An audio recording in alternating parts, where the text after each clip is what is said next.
Hello everyone and welcome back to Midnight Horror. I know many of you use these videos to fall asleep, so before you drift off, I'd love it if you could leave a comment letting me know where you're listening from around the world. Also, don't forget to like and subscribe if you're enjoying the video. Story 1. I used to deliver groceries every Thursday to Mrs. Callahan, an elderly woman who lived a few blocks from the store. She lived alone in a small, tidy house at the end of a quiet street. Her dog, a little terrier named Benny, always greeted me at the door, barking excitedly until she opened it. Every visit was the same. She'd smile, thank me, and chat for a while before I left. That Thursday afternoon, I pulled up to her house like always, groceries in hand. But something felt wrong before I even got out of the car. The front door was slightly ajar, swaying gently in the breeze. Benny's barking was louder and more frantic than usual, a sharp, panicked sound that made the hairs on my neck stand up. I hesitated at first, wondering if I should call someone instead of going in. But Mrs. Callahan was old, and I worried she might have fallen or needed help. I took a deep breath and stepped onto the porch, calling her name softly. There was no answer, just Benny's high-pitched barking from somewhere inside. I pushed the door open wider and stepped into the living room. The house was quiet except for the dog. The television was off, and the usual smell of her lavender candles was missing. Benny was standing in the hallway, his fur bristled, barking at something I couldn't see. I set the grocery bag down on the table and slowly walked toward Benny. The house felt too still, like it was holding its breath. I kept calling her name as I moved down the hallway, my voice shaking a little more each time. Benny stood his ground in front of the bedroom door, barking nonstop. The door to her bedroom was half closed. I pushed it open with my foot, my stomach twisting in knots. The room was dim, curtains drawn, and the bed was neatly made. For a moment it looked empty, but then I noticed something. One of the closet doors wasn't shut all the way. It was open just a crack, and through the gap, I could see the faint outline of someone standing there. My chest tightened, and I froze, staring at the shadow behind the door. Benny stopped barking for a second, like he was waiting to see what I'd do. I backed away slowly, but then the door creaked, and it was like time sped up. A man stepped out, holding a knife in his hand. He was tall, wearing dark clothes, and his face was pale and expressionless. He didn't say a word. He just started walking toward me. I stumbled back into the hallway, nearly tripping over Benny. My heart pounded so hard I thought I might pass out. I managed to turn and run, my shoes slipping on the hardwood floor as I bolted toward the front door. Behind me, I could hear his footsteps quickening. I reached the front door and yanked it open, nearly ripping it off its hinges. Benny was right behind me, and as soon as we were both outside, I slammed the door shut. I didn't stop to see if he was still following. I ran straight to my car, threw open the door, and jumped inside. My hands were shaking so badly it took me 2 tries to get the keys into the ignition. I finally started the engine and reversed down the driveway, tires squealing. When I got far enough down the street, I grabbed my phone and called 911, gasping for air as I tried to explain what happened. The dispatcher told me to stay in the car and wait for the officers to arrive.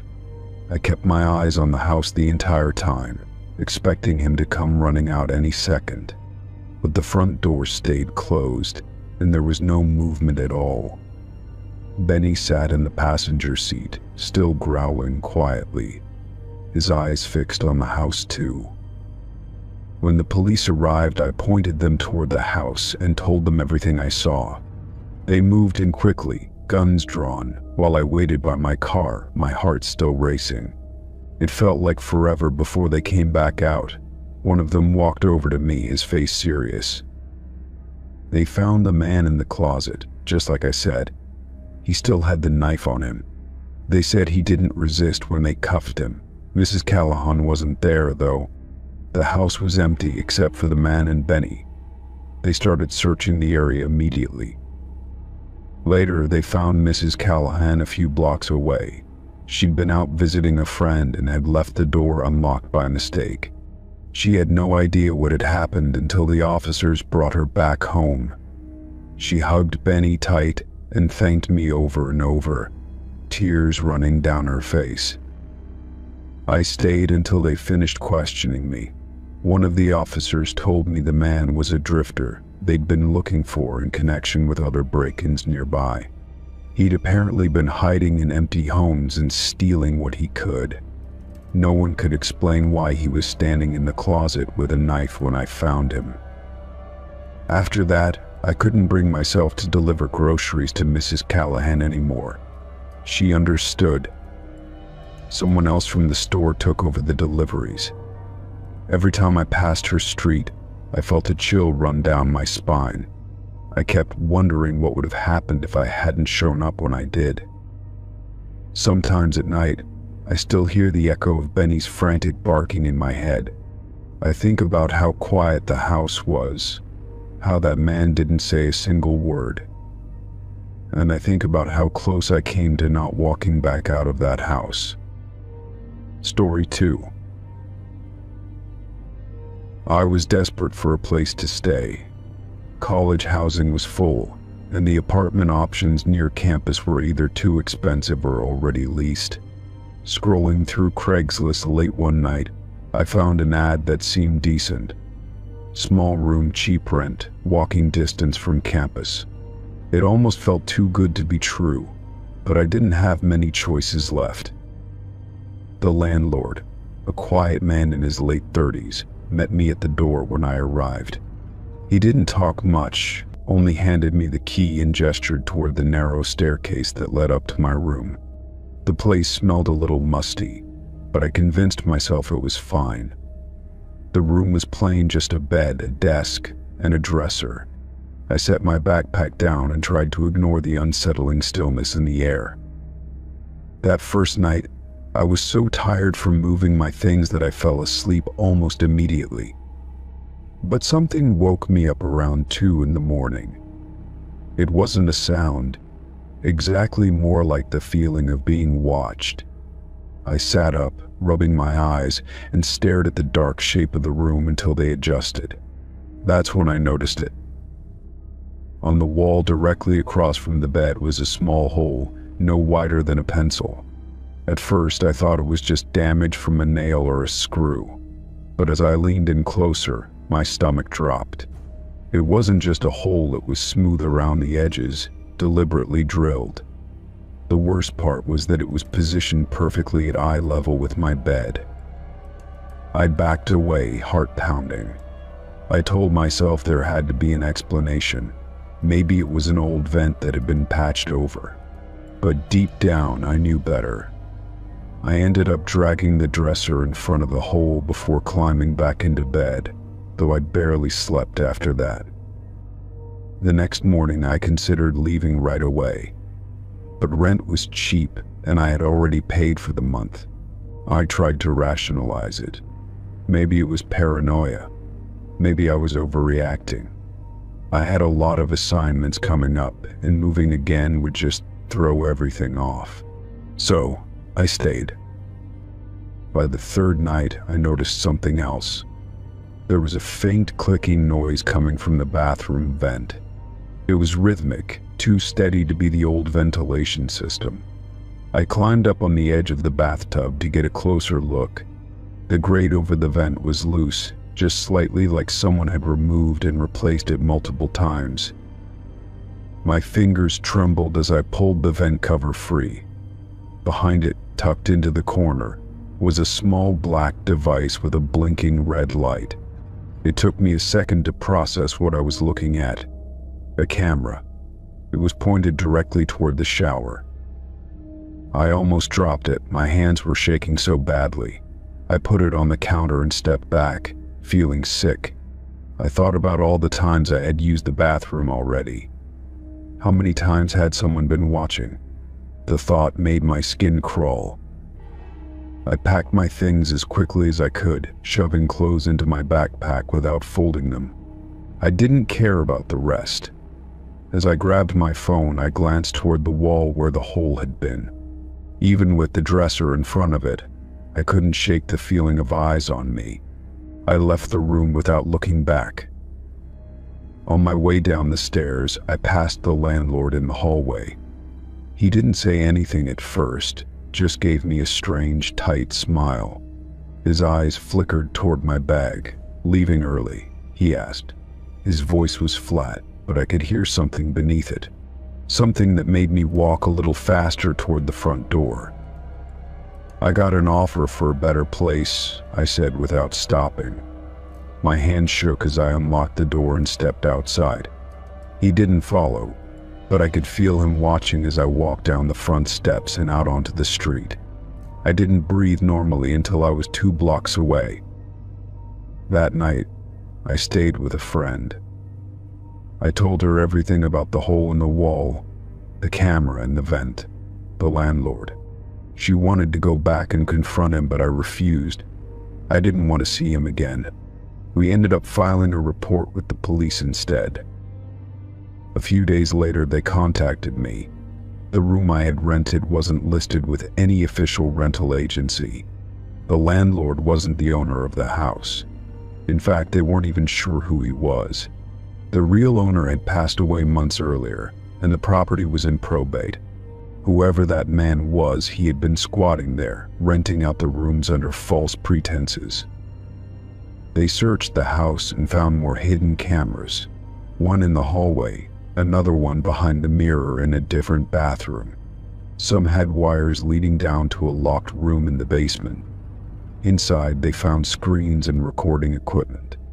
Whoever he was, he'd been watching tenants for a long time. They never found him after that. By the time the police showed up, he was already gone. No fingerprints, no ID, nothing. It was like he had vanished.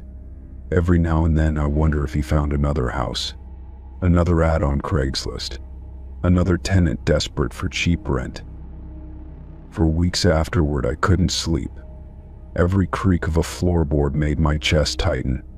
Every shadow outside my window made me sit up in bed. I started checking vents in every bathroom, covering them if I wasn't sure. Even now, years later, I can't stay in a rental without scanning the walls first. I told myself I was lucky. I got out before anything worse happened. But sometimes when I close my eyes, I still see that small, perfect hole in the wall. And I wonder how long he sat there watching. Story 3. It was almost midnight when I finally looked up from my computer. The office was silent except for the steady hum of the fluorescent lights overhead.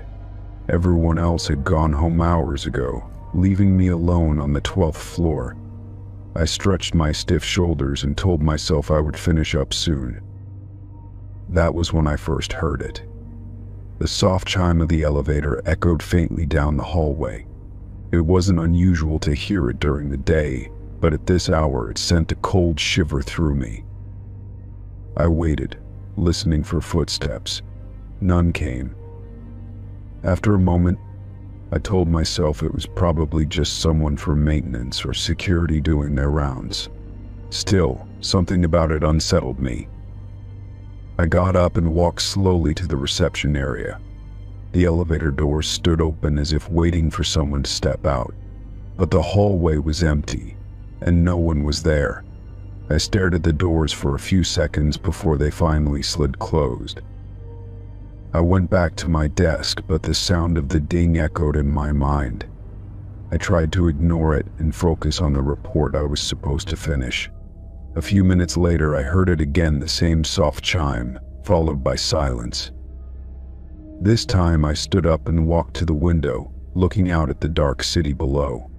The streets were nearly deserted, and the office building across from ours was dark. When I turned back, the elevator doors were open again. I walked toward them slowly, feeling a strange tightness in my chest. There was still no one there. I glanced inside the elevator car, but it was empty. The panel inside showed the elevator was on my floor and hadn't moved. I pressed the button to close the doors and stood there until they shut. Then I returned to my office, my nerves stretched thin. I sat back down at my desk, but my focus was completely gone. I stared at the screen without reading the words in front of me. The ding came again, sharper this time, like it was right outside my door. I stood abruptly, my chair scraping loudly against the floor. I walked out into the hall, but the place was just as empty as before. The elevator doors were open, just like the last time. I pulled out my phone and thought about calling security, but I hesitated. I told myself I was overreacting. Maybe there was a glitch in the system, and the elevator was just cycling back to my floor. Still, I couldn't shake the feeling that something wasn't right. After a moment, I walked to the security desk downstairs. The night guard was there, staring at a bank of monitors. He looked surprised to see me and asked if everything was okay. I told him about the elevator and asked if he'd noticed anything strange.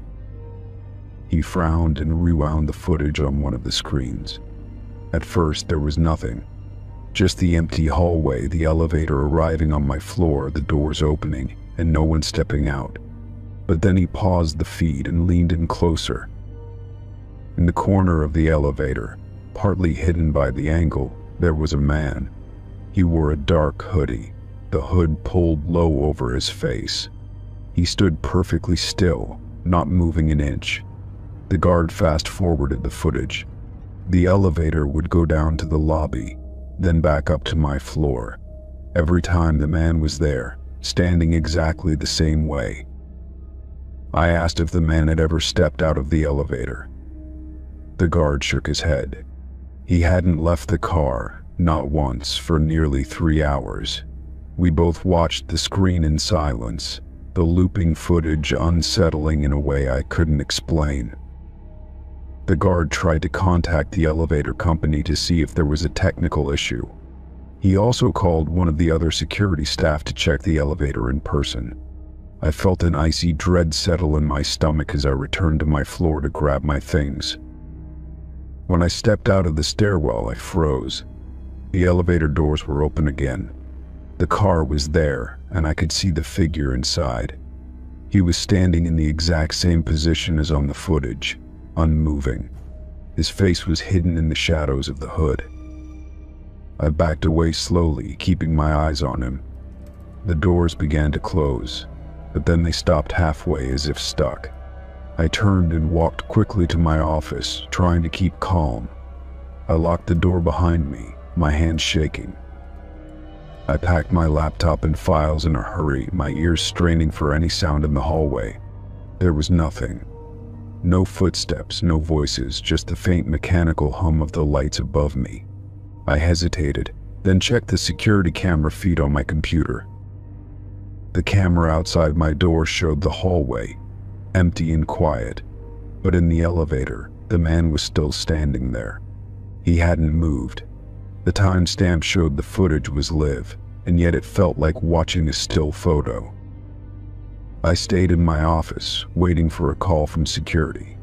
20 minutes passed before my phone finally rang. The guard said the other security officer had found the elevator empty. There was no one inside. They had sent it down to the maintenance level and shut it off for the night. I didn't know what to say.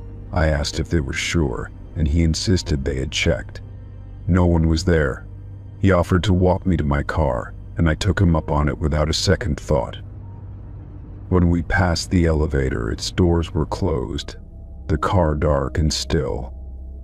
I felt like something was watching me, but I ignored the feeling and kept walking. We took the stairs down, and I was grateful for the company. After that night, I never stayed late at the office again. The elevator was inspected and cleared, and nothing unusual was found. But I couldn't forget the image of the man in the hoodie, standing silently inside the car for hours. Sometimes, when I'm alone in an elevator, I catch myself glancing at the corner, half expecting to see him standing there.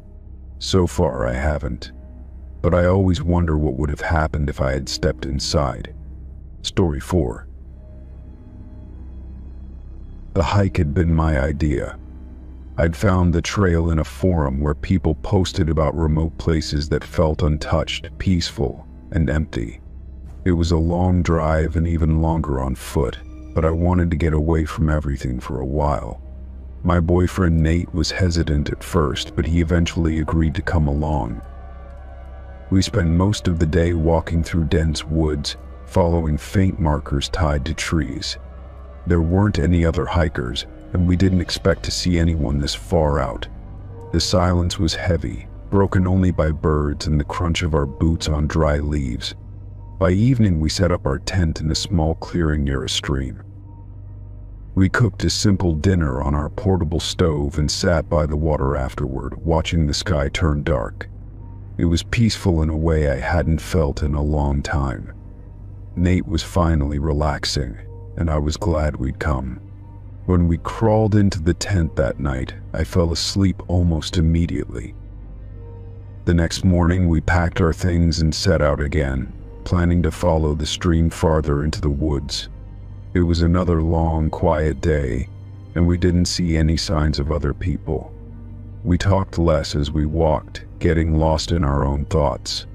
By the time we got back to our campsite, the sun was dipping behind the trees. At first, nothing seemed out of place. Our tent was still there, the fire pit was undisturbed, and there were no tracks around the clearing. But when I opened my backpack, something felt wrong. I couldn't say what it was exactly, just that things weren't where I had left them. Nate noticed it too. His bag was half unzipped, and his clothes were folded differently than how he'd packed them. Nothing was missing, not even our small valuables like the flashlight or his watch.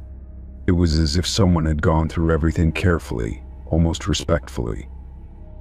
I tried to convince myself we'd just forgotten how we'd packed, or maybe animals had nosed around, but I knew that wasn't right. There were no claw marks, no dirt, and the zippers had been handled too precisely. Then I found the photo. It was inside the front pocket of my backpack, where I always kept my map. I pulled it out slowly, not understanding what I was holding at first. A Polaroid slightly bent at the corners, showing Nate and me inside the tent. We were asleep. Nate's arm was over me, and my face was buried in my sleeping bag. The photo was taken from inside the tent, close enough that whoever took it had to have been sitting right there. I felt cold all over as I showed it to Nate. He stared at it for a long time without speaking. Then he stood up and walked in a slow circle around our campsite, scanning the trees as if someone might still be there. I could tell he was trying to stay calm for my sake, but his hands were shaking. We argued about what to do next. Nate wanted to pack everything and hike back immediately, but it was already getting dark. The trail was hard enough to follow in daylight, and the last thing we needed was to get lost. We ended up making a quick dinner in silence and agreeing to keep watch in shifts. That night was the longest of my life. I sat by the fire while Nate tried to sleep, listening to every sound in the forest. Every crack of a branch or rustle in the leaves made my heart race. When it was Nate's turn to watch, I lay in the tent with my eyes open, unable to rest. Morning couldn't come fast enough. We packed quickly, not bothering with breakfast. My hands trembled as I stuffed clothes into my bag, constantly glancing over my shoulder. Nate barely spoke, his jaw clenched tight. We hiked faster than we had on the way in. I kept thinking about the photo, how close someone had been to us while we slept, how easily they could have done something worse. I couldn't shake the feeling that we were being watched the whole time we made our way back to the car. When we finally reached the trailhead, I almost cried with relief. The car was just as we left it, and nothing seemed out of place. We climbed in and locked the doors immediately, sitting in silence for a few minutes before Nate turned the key. As we drove away, I kept expecting to see someone in the rearview mirror. Someone standing at the edge of the trees, watching us leave. But there was no one there, and after a while the forest faded from view. We didn't talk about it much after that. Nate mentioned going to the police, but we both knew it wouldn't do any good. Nothing had been stolen, and there was no proof of who had done it. Just that one photo. I keep the Polaroid in a drawer now, though sometimes I think about burning it. Other times I take it out and stare at it, trying to see anything that might tell me who was there with us. But there's nothing in the photo except the two of us, asleep and unaware. We haven't been camping since. Nate says he's fine, but I know he isn't. Neither am I. Sometimes I wake up in the middle of the night and check the doors and windows twice, 3 times, just to be sure. I still love the woods. I still miss that feeling of being out there, far away from everything. But I don't think I'll ever go back. Not after knowing someone else was out there with us. Not after realizing how close they came. Story 5. I was house-sitting for a family who had gone on vacation for 2 weeks. It was a large house on the edge of town, quiet and a bit isolated. The first 2 days had been uneventful, and I spent most of my time taking care of their dog, watching TV, and making sure everything was in order. At night, I'd lock all the doors and windows before going to bed, just as they had asked. On the second night, I noticed something strange. Around midnight, the motion detector lights in their backyard flicked on. At first, I thought it might be an animal, maybe a deer or a stray dog.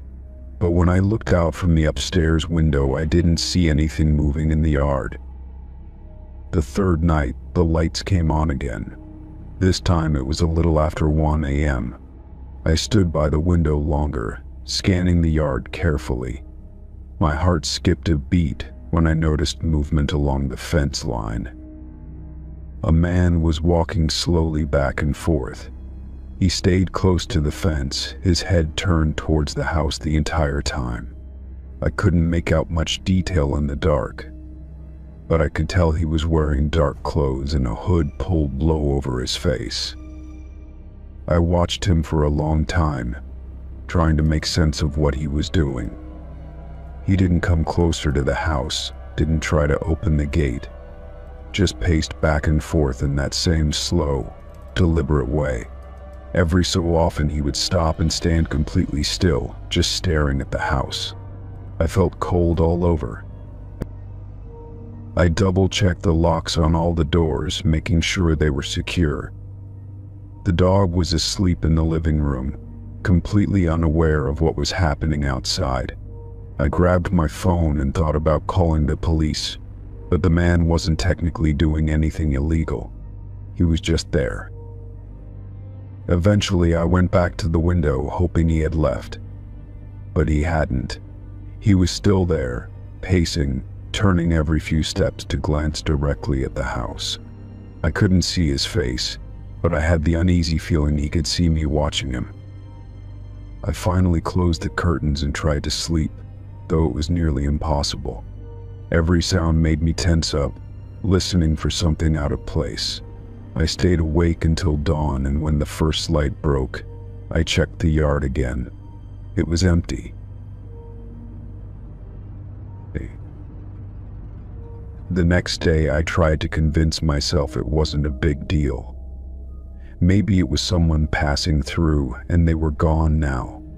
I spent most of the day trying to stay busy, but as night fell, the anxiety crept back in.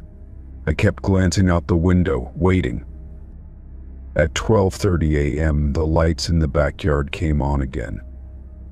I went straight to the window, and there he was. The same man in the same spot, walking slowly along the fence line. The way he moved made my skin crawl smooth, controlled, like he wasn't in any kind of hurry. This time I picked up my phone and dialed the non-emergency police line. I explained the situation quietly, watching the man as I spoke. They told me they'd send a patrol car to check things out. I was relieved but also nervous about how long it would take. About 15 minutes later, the man stopped pacing. He stood there for a moment, perfectly still. Then, as if he knew someone was coming, he turned and walked into the woods behind the house. By the time the patrol car arrived, he was gone. The officers looked around but didn't find anyone. They said it was probably someone trespassing, maybe even a neighbor cutting through the property. They told me to call them if I saw anything else and left after a short patrol of the area. I appreciated them coming, but I didn't feel any safer. The next day was uneventful again. I tried to stay rational, but I couldn't shake the feeling of being watched. As night approached, I kept all the lights on inside the house and made sure the doors and windows were locked tight. I even closed the blinds early, not wanting to see the yard again. Despite my precautions, the motion detector lights switched on at exactly 1 a.m. My heart pounded as I moved to peek through a crack in the blinds. The man was back, walking the same path along the fence. It was like he had never left. I didn't call the police this time. I wasn't sure they could do anything. I watched him for almost an hour, waiting to see if he would try to get closer. But he never did. He just paced, staring at the house like he was waiting for something. By the time the sun came up, he was gone again. The family wasn't due back for another week, and I wasn't sure I could handle staying in that house for much longer. I debated whether to tell them what was happening, but decided against it for the time being. I didn't want to worry them. For the next 2 nights, the motion lights didn't come on. I began to think it might be over. Maybe whoever it was had moved on. I still kept everything locked and didn't sleep much, but there was a small sense of relief. Then, on the 7th night, I woke up around 2 a.m. without knowing why. I checked the window, and this time, the backyard was dark. The motion lights hadn't turned on. I felt a sudden fear and crept downstairs to make sure everything was locked. As I passed by the kitchen, I saw something move in the backyard. I ducked down and slowly peered out through the side of the blinds. The man was standing closer to the house now, just outside the reach of the motion lights. He wasn't pacing anymore. He was standing still, facing the house directly.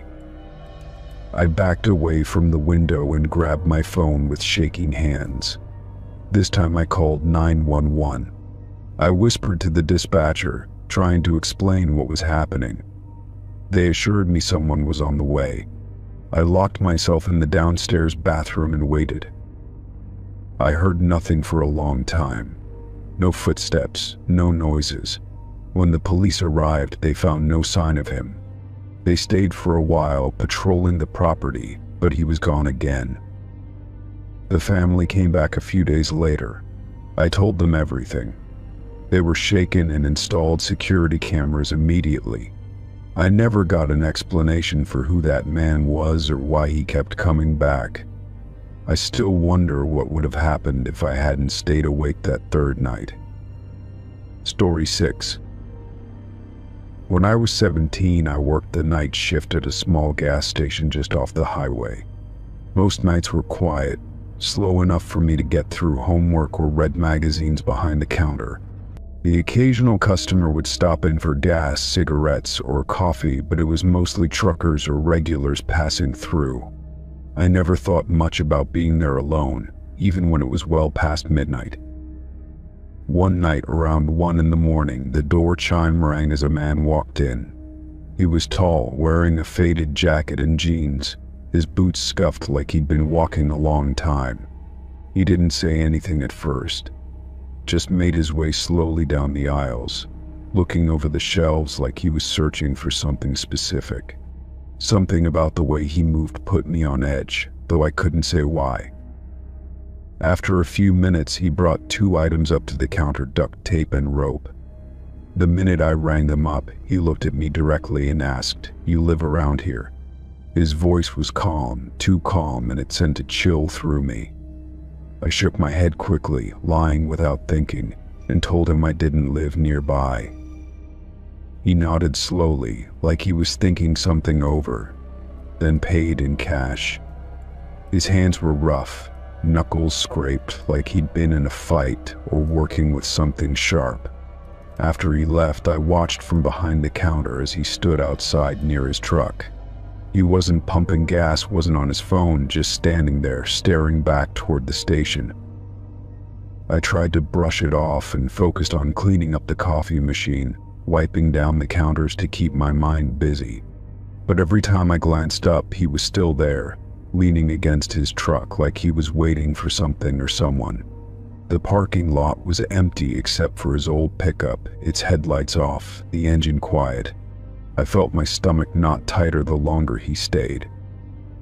Around 2 in the morning, I locked the front door and flipped the sign to closed. We technically ran 24 hours, but if no one else was there to cover me, I was allowed to shut it down for safety. Still, I had to finish my shift until 3, counting the register and stocking shelves in the back. The whole time I worked, I could feel that creeping unease, like something was about to happen. I tried to call my manager to let him know about the man, but the call went straight to voicemail. My hands shook a little as I left a message, keeping my voice calm even though I wanted to panic. When I hung up, I peeked through the blinds at the front window. The man was still there, standing by his truck, but now he was staring directly at the door. I thought about calling the police, but part of me felt like I was overreacting. Maybe he was just waiting for someone, maybe he was just passing time. I told myself that over and over as I paced the back room, checking the clock every few minutes. Each second dragged slower than the last, the weight in my chest growing heavier. At 2:55, I shut everything down and grabbed my backpack from the break room. I planned to leave out the back door, hoping he wouldn't see me, but when I opened it, I froze. He was standing there at the edge of the building, like he'd known exactly where I was headed. His face was hard to read, but I could feel him watching me, his hands stuffed into his pockets. I stepped back inside quickly and locked the door, heart pounding so hard I could hear it in my ears. I backed away from the door, not sure what to do next. My car was parked out front, and there was no way I could get to it without passing him. I checked my phone again, but there was no signal inside the building. I turned off the lights inside the store, hoping to make it look like I was already gone. Then I crouched down behind the counter, peeking over the edge toward the front windows. The man was walking slowly back toward his truck, but he wasn't leaving. He opened the driver's side door, sat inside, and turned on the headlights. For a few minutes, he just sat there, the lights pointed right at the door. It was like he was waiting for me to come out, like this was some kind of game to him. I thought about staying there until sunrise, but I knew he could just wait me out. I didn't know how much gas he had in his truck, but I didn't want to find out. At exactly 3 a.m., I made a run for it. I unlocked the front door, sprinted across the lot, and jumped into my car as fast as I could. My hands fumbled with the keys, dropping them twice before I finally got the engine started. As I threw the car into reverse, I saw his truck lurch forward, its headlights blinding me for a second. I didn't wait to see what he'd do next.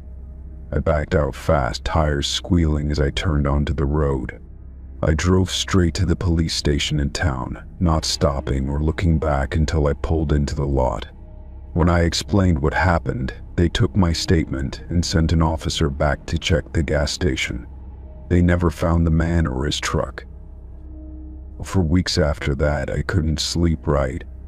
Every time I worked the night shift again, I kept glancing out the window, expecting to see him there in the dark.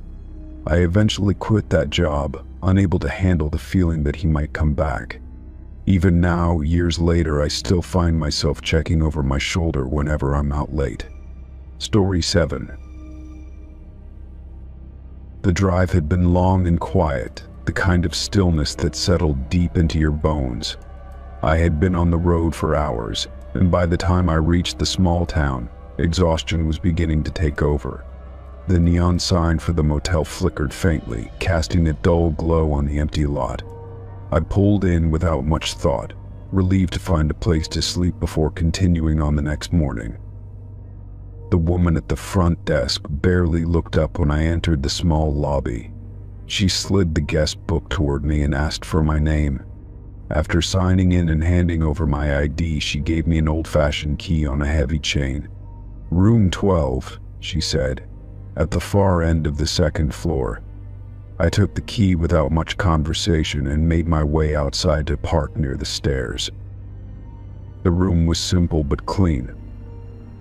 A bed with a floral bedspread, a small table with a chair, and a television that looked like it hadn't been used in years. I dropped my bag beside the door, kicked off my shoes, and sat on the edge of the bed for a long moment. The silence was heavy, broken only by the low hum of the old air conditioner in the window. After a quick shower, I lay on the bed scrolling through my phone, but the signal was weak. I set the phone on the nightstand and stared at the ceiling, listening to the muffled sounds of traffic in the distance. The room felt colder than it should have, but I pulled the blanket up and let the weight of the day sink me into sleep. It was sometime later, maybe hours, when the knocking started. It was soft at first, a slow, steady tap against the door. I opened my eyes and stared into the dark, unsure if I had heard anything at all. Then it came again, more deliberate this time. 3 knocks, evenly spaced, like whoever was on the other side wasn't in a hurry. I sat up, blinking away the grogginess. My eyes adjusted to the dim light seeping through the edges of the curtains. The knocking came again, followed by a low whisper.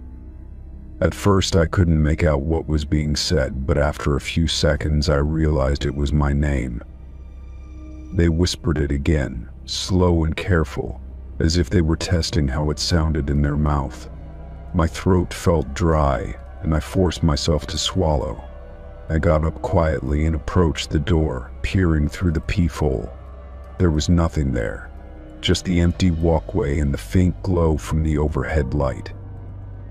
I stepped back, unsure what to do next. The whisper came again, closer now, but still on the other side of the door. I picked up my phone and dialed the front desk. It rang 3 times before the same woman answered in a tired voice. I told her someone was knocking on my door and saying my name. There was a pause on the line, just a second too long to feel normal. Then she said, in an even tone, that there was no guest registered under my name at the motel. Her words sank in slowly, each one hitting harder than the last. I stared at the phone as if I had heard her wrong, but the silence on the other end told me she was waiting. I told her again which room I was in. She said that room was vacant. No one had checked into it today, she insisted. My mouth felt dry, and my pulse hammered in my ears. I told her to send someone up, but she didn't answer. The line went dead, just an empty click, and then nothing. I lowered the phone and turned back to the door. The knocking had stopped, but now I heard something else. A faint sound, like breathing, just beyond the door. Slow, steady inhales and exhales, as if someone was standing there, waiting for me to move. I took a step back, then another. My bag was by the door, and I had nothing to defend myself with. I glanced around the room, my heart pounding so loud I thought whoever was outside might hear it. The window was an option, but it was stuck and barely budged when I tried to lift it earlier. The whisper came again, softer now, almost gentle. My name, repeated like a question, like a plea. I backed into the bathroom and locked the door behind me. It wasn't much of a barrier, but it was all I had. I sat on the floor, knees pulled to my chest, and listened. The knocking returned, louder this time, but still slow and deliberate. Then it stopped altogether. Minutes passed, maybe longer. I couldn't be sure. Finally, I stood and cracked the bathroom door open. The room was still dark, still quiet, but the air felt heavy and wrong. I inched toward the front door and checked the peephole again. Still nothing. I hesitated, then unlocked it and opened the door a crack. The walkway was empty, but there was something on the ground. A piece of paper, folded in half, sitting right in front of my door. I bent down, picked it up with shaking hands, and opened it. There was nothing written on it, just my name, over and over again. Scrawled in shaky, uneven handwriting that looked like it had been done by someone holding the pen too tightly. I dropped the paper and slammed the door shut, locking it again. My mind raced for an explanation, but nothing made sense. I grabbed my bag, shoved everything back into it, and decided to leave. I didn't care that it was still dark outside. I just needed to get out of there. I opened the door once more, checked the walkway, and hurried down the stairs. The parking lot was empty, and my car was just as I had left it. I unlocked it with shaking hands and tossed my bag in the back seat. As I climbed behind the wheel, I glanced back at the motel. The light in my room was on. I was sure I had turned it off before leaving. A figure stood at the window, watching me. I couldn't make out any features, but I knew they were staring right at me. I threw the car into reverse and sped out of the lot without looking back. I didn't stop driving until the sun was up and I was 2 towns away. Only then did I pull over to catch my breath. My phone had no missed calls, no messages. But in my recent call log, there was no record of calling the front desk. It was as if the call had never happened. Story 8. It was a quiet Friday night when I agreed to babysit for the Lanes. Their house sat at the end of a long, winding street, with no other houses close by. It wasn't exactly isolated, but it was quiet enough that every sound seemed louder than it should be. I told myself it would be an easy night, just put the kids to bed and relax on the couch until the parents came home. The kids had been great, asleep by 8, and the house was still. I sat in the living room scrolling through my phone, occasionally glancing at the muted television. Outside, wind picked up, rattling a loose gutter, but I ignored it.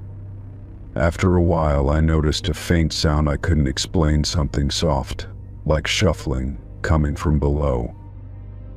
At first, I thought maybe it was the house settling. Old houses always made strange noises, I reminded myself. But the longer I sat there, the more certain I became that it wasn't just the house. There was a pattern to it, a slow dragging noise that came and went in waves. I got up and walked quietly to the kitchen, where the basement door was half hidden by the pantry. I stood there for a moment, listening. The sound was clearer now, like someone moving something heavy, then stopping. My pulse quickened, and I debated whether I should call Mr. and Mrs. Lane. I felt silly thinking it was anything more than an old furnace or some pipes creaking. But curiosity got the better of me. I slowly opened the basement door and peered into the darkness. The light switch was just inside, so I flicked it on and took a cautious step down. The wooden stairs creaked under my weight as I made my way down. The basement smelled musty, like damp concrete and old cardboard. I scanned the room, seeing the usual things: boxes, an old bike, holiday decorations. But something felt wrong. Near the back of the basement, behind the old oil furnace, I noticed something that shouldn't have been there. A corner of bright-colored fabric peeking out from the shadows. My heart raced as I stepped closer, feeling a knot tighten in my stomach. It was a sleeping bag, crumpled as if someone had just climbed out of it. Beside it, there were food wrappers and a half-eaten sandwich sitting on a paper plate. The sight made my skin crawl. Whoever had been here wasn't just passing through, they'd been staying here. I backed away slowly, trying not to make a sound. My mind raced, wondering if whoever it was might still be nearby. I glanced over my shoulder toward the dark space under the stairs, half expecting to see someone watching me, but there was nothing there, not that I could see. I ran up the basement stairs 2 at a time and slammed the door shut behind me. I locked it and pushed the kitchen table in front of it, my hands shaking as I did. I grabbed my phone and called the Lanes, trying to keep my voice steady. Mrs. Lane answered after a few rings. I told her what I found, and there was a long silence on the other end. She told me to take the kids and go to the neighbor's house immediately. They'd call the police and meet me there. Her voice was calm, but I could hear the fear beneath it. I raced upstairs to get the kids, trying not to scare them. I told them it was a game and we were going on an adventure. They were half asleep and confused, but followed me without arguing. I grabbed my bag and hustled them out the front door, locking it behind us. The walk to the neighbor's house felt like it took forever. Every sound made me jump, and I kept looking over my shoulder. The neighbor, Mr. Hensley, was waiting for us when we got there. He took one look at my face and ushered us inside without a word. The police arrived about 10 minutes later. I watched from the front window as they went into the Lane house, flashlights moving behind the windows. One of the officers came out and spoke quietly with Mr. and Mrs. Lane, who had arrived by then. I couldn't hear what was being said, but I could tell by their faces it wasn't good. Later, an officer came over to speak with me. He asked what I'd seen and if I'd noticed anyone around the house earlier. I told him everything I could think of, but I hadn't seen anyone strange. He nodded, said I'd done the right thing, and thanked me for helping the kids stay calm. That night, I couldn't sleep. Even with the Lanes assuring me they'd have new locks installed and security cameras put in, I couldn't shake the feeling of unease. Someone had been living right beneath them, and none of us had any idea for how long. A few days later, Mrs. Lane called me with an update. The police found signs that someone had been sneaking in and out through a storm drain behind the house. It led into the basement through an old coal chute they hadn't used in years. They figured whoever it was had been coming and going without anyone noticing. They never caught the person. After that night, they disappeared without a trace. No one in the neighborhood had seen anyone suspicious, and nothing was stolen from the house. It was like whoever it was had only wanted a place to hide. Even now, I think about that sleeping bag sometimes. How close they must have been, living just below where we all slept, and how we never heard them until that night. Story 9. I had been driving for a rideshare company for almost a year, mostly working the night shift because it was quieter and the fares were better. That night started like any other, cruising through the usual routes, picking up tired workers and partygoers heading home. It was around 11 p.m.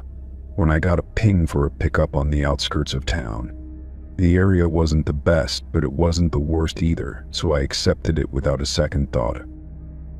When I pulled up, a man was already standing at the curb, dressed in dark clothes and holding nothing but a small duffel bag.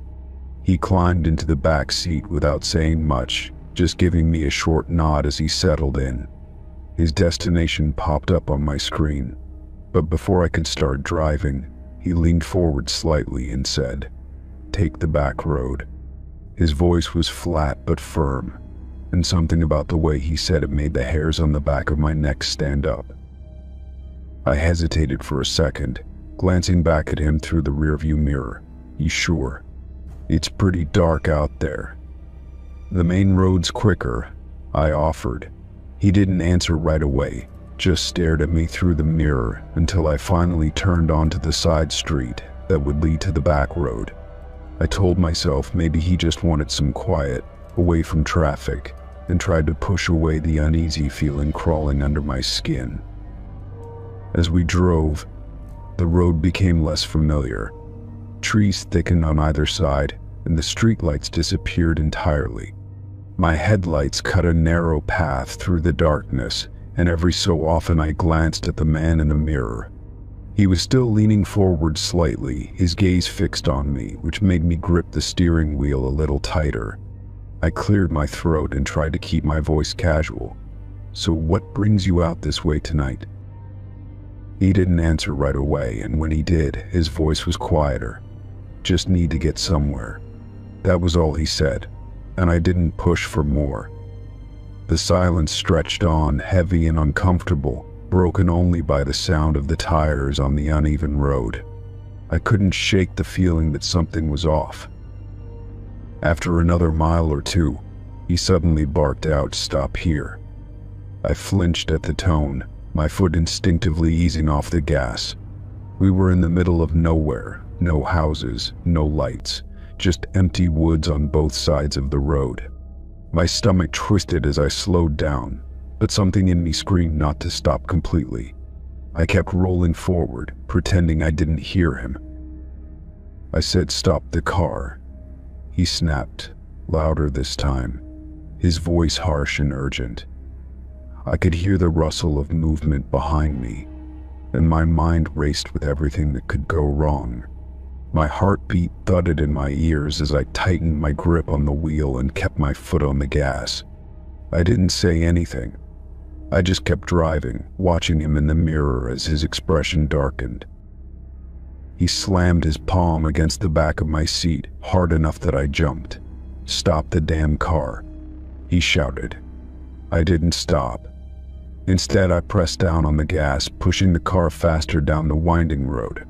The tires screeched slightly as I took a curve too fast, but I didn't care. All I could think about was putting as much distance as I could between me and this man. He cursed loudly and kicked the back of my seat, but he didn't try to grab me. I told myself as long as I stayed moving, I had a chance. I scanned the darkness ahead, looking for anything that resembled civilization. Minutes dragged by, but I finally saw a sign that made my heart leap. A gas station, closed for the night, but lit up. I veered toward it, tires crunching over the gravel lot, and didn't stop until I was right under the bright lights. I threw the car into park and jumped out, leaving the engine running.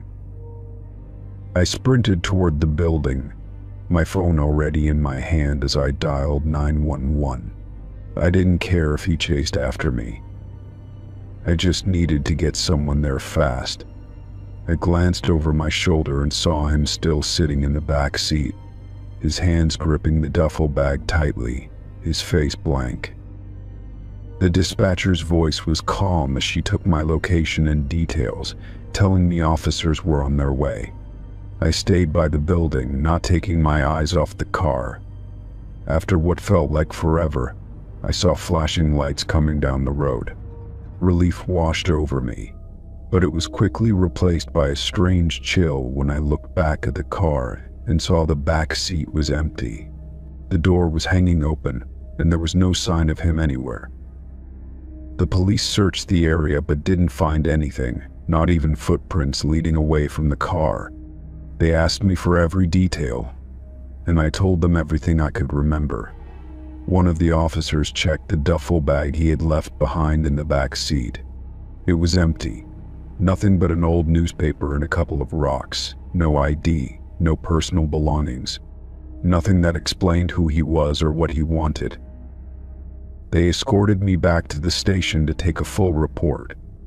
I stayed there for hours, answering questions, watching them run checks that turned up nothing.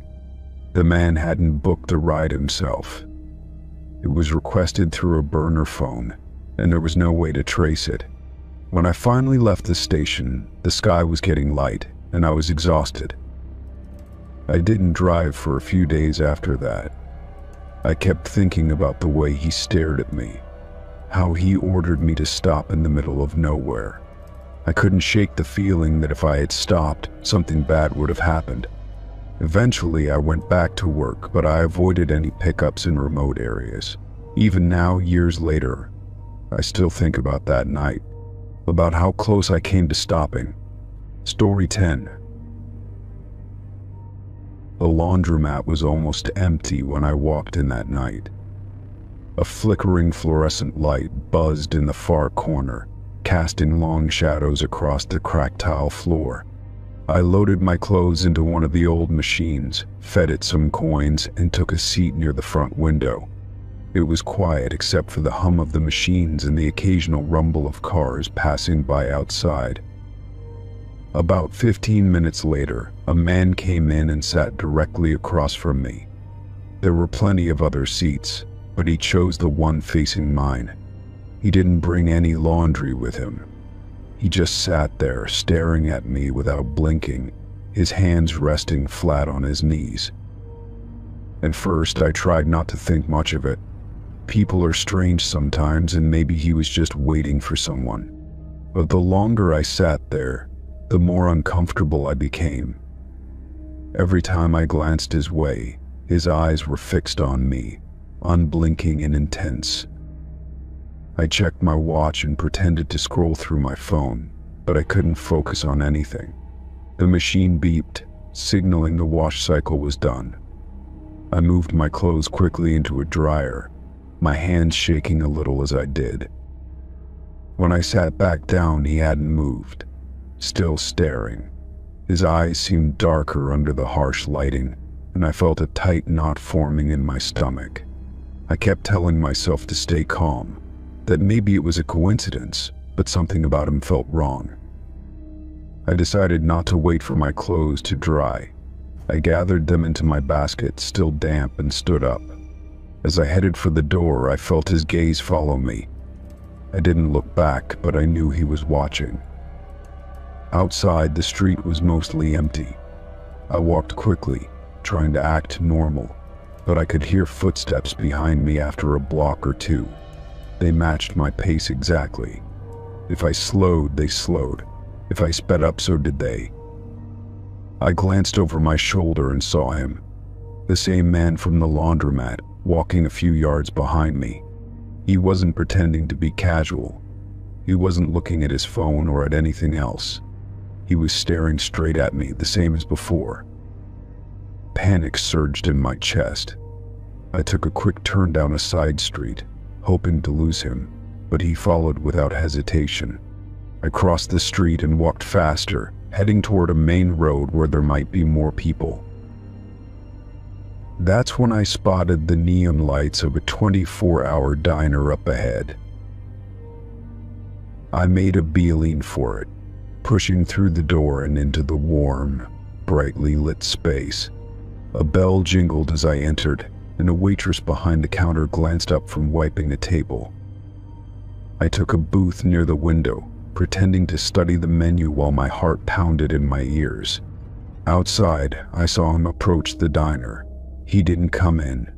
Instead, he stood there on the sidewalk, staring in through the glass. For a while, he just stood still. Then he started pacing, back and forth in front of the diner.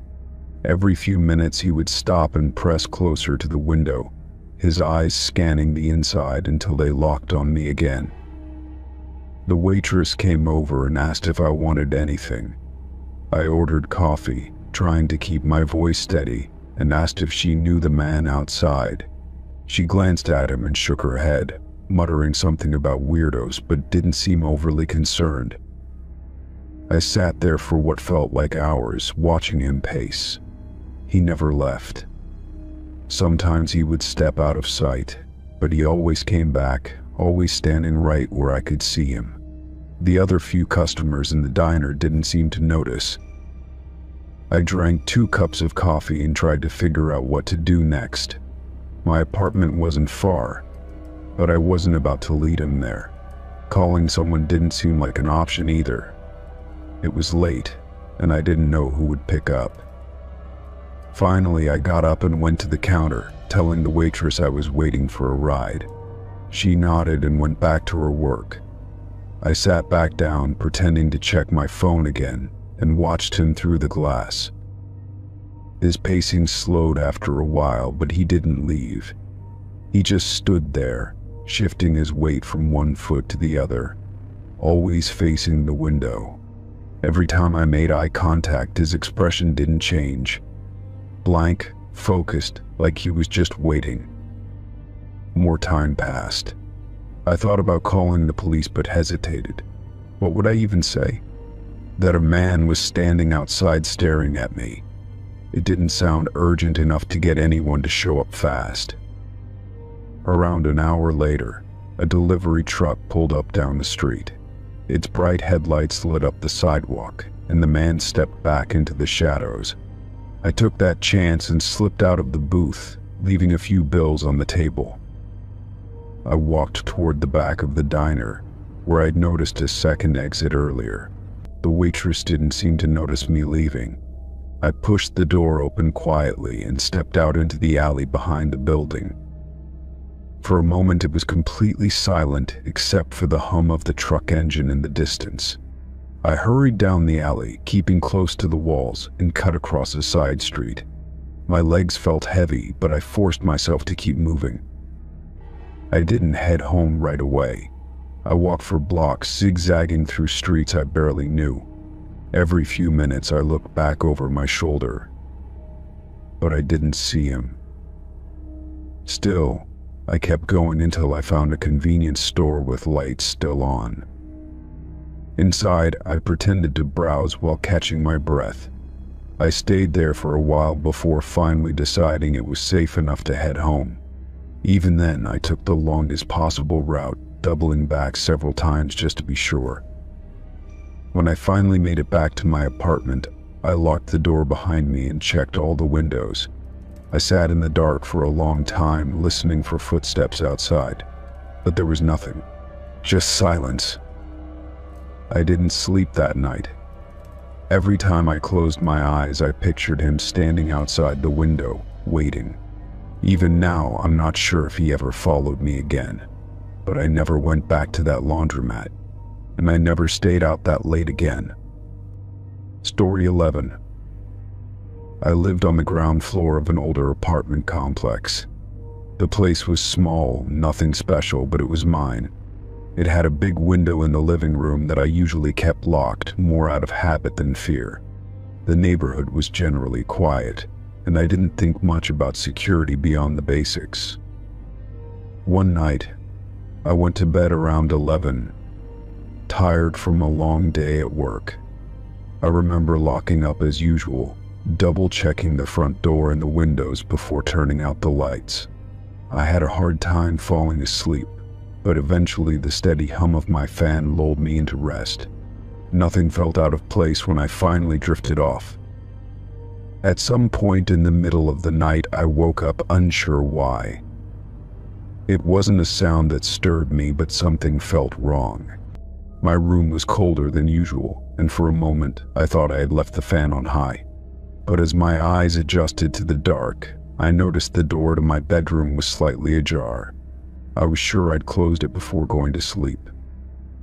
I sat up slowly, my heart beginning to race. That's when I felt the draft.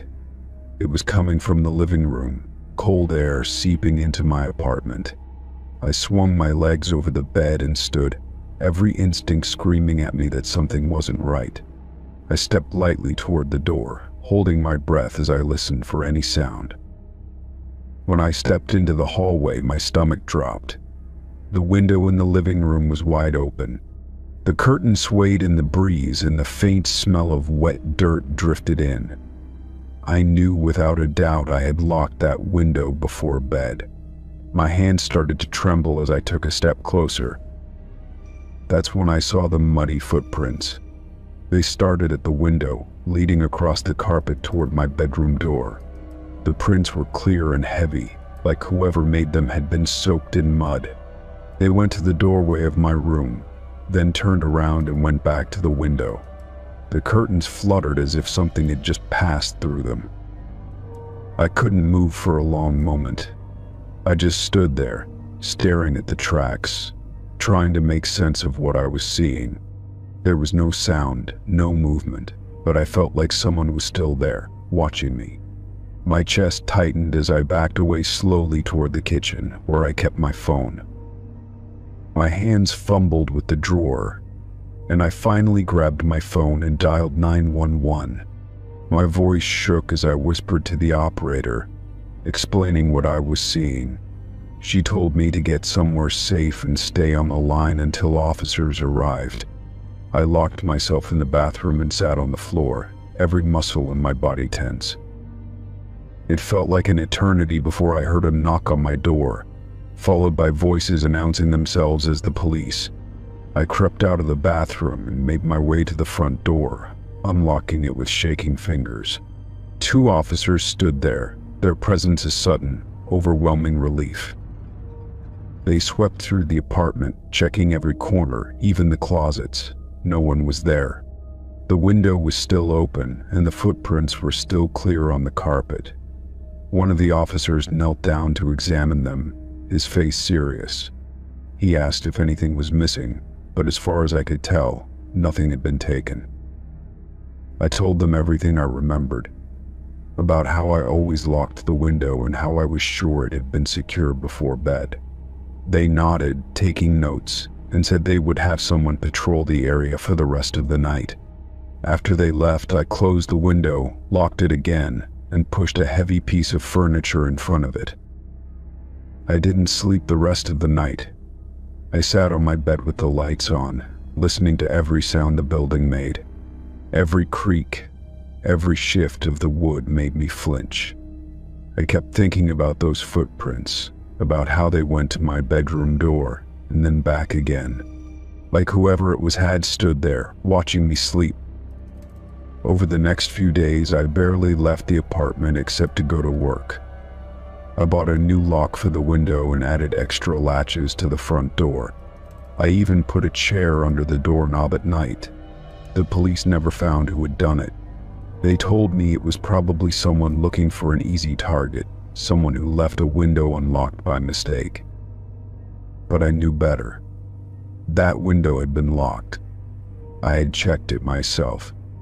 And there was something about those footprints that haunted me, the fact they stopped right at my door. Whoever had been in my apartment could have come in. They could have done anything, but they didn't. Weeks passed, and I tried to convince myself it had been a random thing, just bad luck.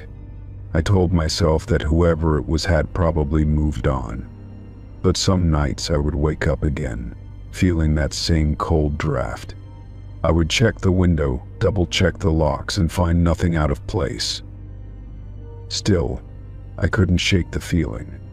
I always thought I was alone in that apartment. But after that night, I wasn't so sure. Sometimes in the middle of the night, I would wake up and swear I saw the faintest smudge of dirt on the floor, like someone had been there waiting, and left again before I opened my eyes. Story 12. It was getting late, and I was in a hurry to get home. I'd stayed longer at the coffee shop than I'd planned, and now the streets were mostly empty. I knew the quickest way back to my apartment was through the alley behind the strip mall. I'd walked it plenty of times before, but that night, something about it made me hesitate. The alley was narrow and shadowed, with the backs of closed shops lining either side. A few dumpsters sat crooked along the walls and broken glass glinted in the dim light. I pulled my hood up and kept my head down, walking fast but trying not to look nervous. My footsteps echoed in the quiet, too loud against the cracked pavement. I was about halfway through when I heard the low rumble of an engine behind me. The sound sent a jolt through my chest. I glanced over my shoulder and saw an old white van rolling slowly into the alley. Its headlights were off, but I could hear the tires crunching over debris. I quickened my pace, hoping they would just pass by. Instead, the van stopped. The doors creaked open and 2 men climbed out. One of them called out to me, his tone casual, like we were standing in a parking lot in broad daylight. He said they were lost. asking if I knew how to get back to the highway. His voice didn't match the situation, and my gut twisted hard. I turned to answer, keeping my distance. As I did, I noticed the second man. He was standing a little behind the first, almost out of sight. His right hand was behind his back, and I could see the faint outline of something plastic looped between his fingers. It took me a second to realize it was a handful of zip ties. My chest tightened, and every instinct screamed at me to run. I forced myself to stay calm, not wanting to tip them off that I'd noticed. I pointed vaguely toward the street, muttering that the highway was a few blocks over. The first man nodded, pretending to be grateful, but he took a slow step forward. I stepped back, keeping my eyes on them. My mind raced, trying to come up with an excuse to leave without making them suspicious. But I didn't think they cared about appearances anymore. The second man shifted, adjusting his grip on the zip ties, and I saw his shoulders tense. They were getting ready. Ready. Without thinking, I turned and bolted. My shoes pounded against the pavement, and I heard them shout behind me. One of them cursed loudly, and the scuffle of their boots followed. I didn't look back. I just ran toward the end of the alley, praying I could make it to the street before they caught up. The alley seemed to stretch longer than it ever had before. My lungs burned and my legs felt like lead. I heard the van's engine roar behind me as it lurched forward, probably trying to cut me off. Panic clawed at my throat, but I kept going, focusing on the faint glow of a streetlight at the alley's mouth. I burst out onto the sidewalk just as the van skidded to a stop behind me. A couple of cars were passing by on the main road, their headlights blinding. I waved frantically at them, shouting for help. The van's doors slammed shut, and the engine revved again. They didn't stick around once I drew attention. The van peeled away from the curb and disappeared down the street. I stood there shaking, struggling to catch my breath. A woman in one of the passing cars slowed down and asked if I was okay. I nodded quickly, though I wasn't sure it was true. She drove off after a moment, and I made myself walk the rest of the way home, glancing over my shoulder every few seconds. When I finally got to my apartment, I locked the door behind me and double-checked all the windows. My hands were still trembling as I tried to make sense of what had just happened. If I hadn't noticed the zip ties, if I'd hesitated even a second longer, I don't know how it would have ended. I sat down on the floor with my back against the door, trying to slow my breathing. I called the police after I calmed down. They took my statement over the phone, promising to send a patrol car through the area.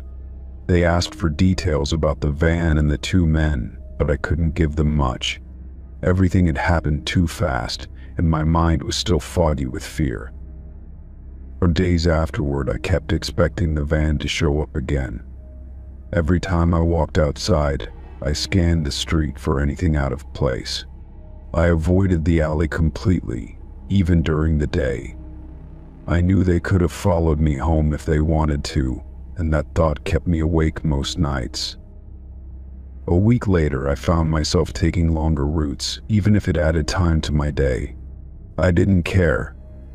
I wasn't going to risk running into anyone like that again.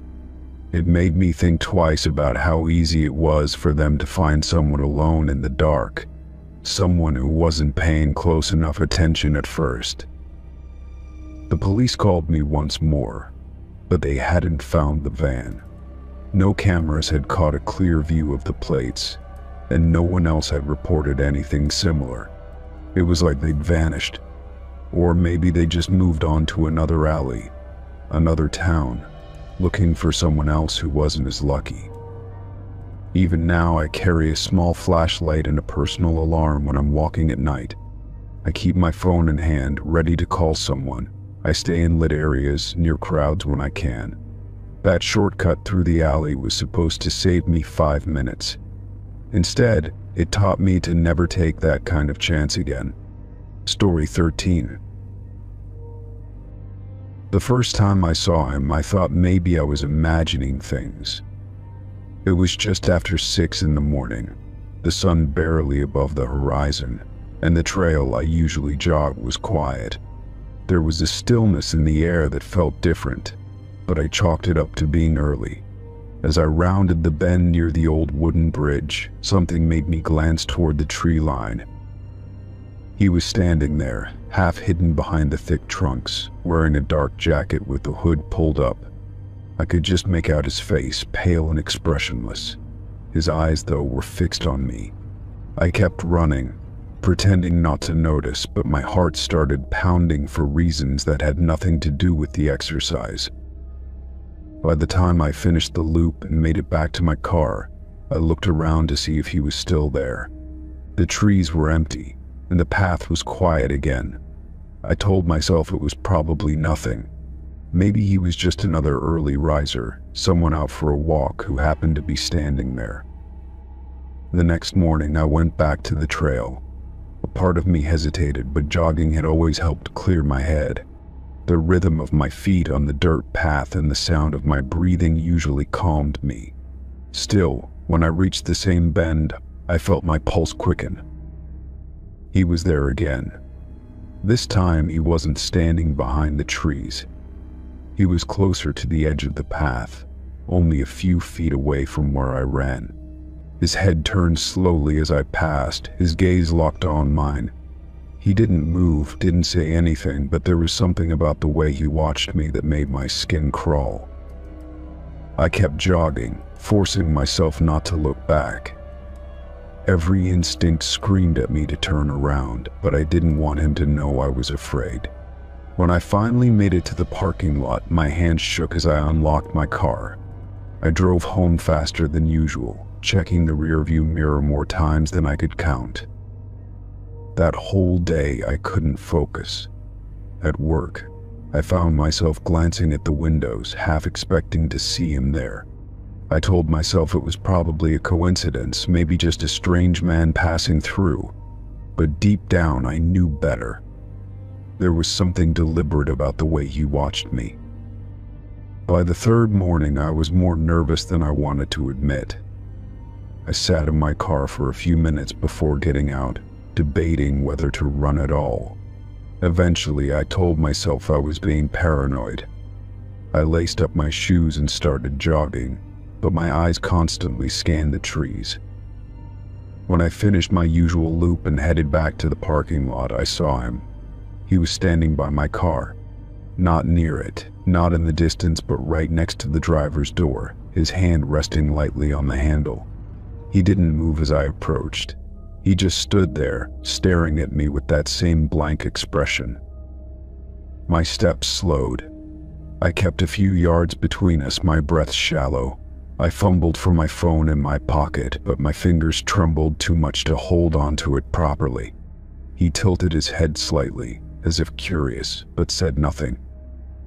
"What do you want?" I asked, my voice sharper than I expected. He didn't answer. He just stood there, silent and still. The only sound was the wind rustling through the leaves and the distant hum of a car on the highway. I backed away slowly, keeping him in my sight.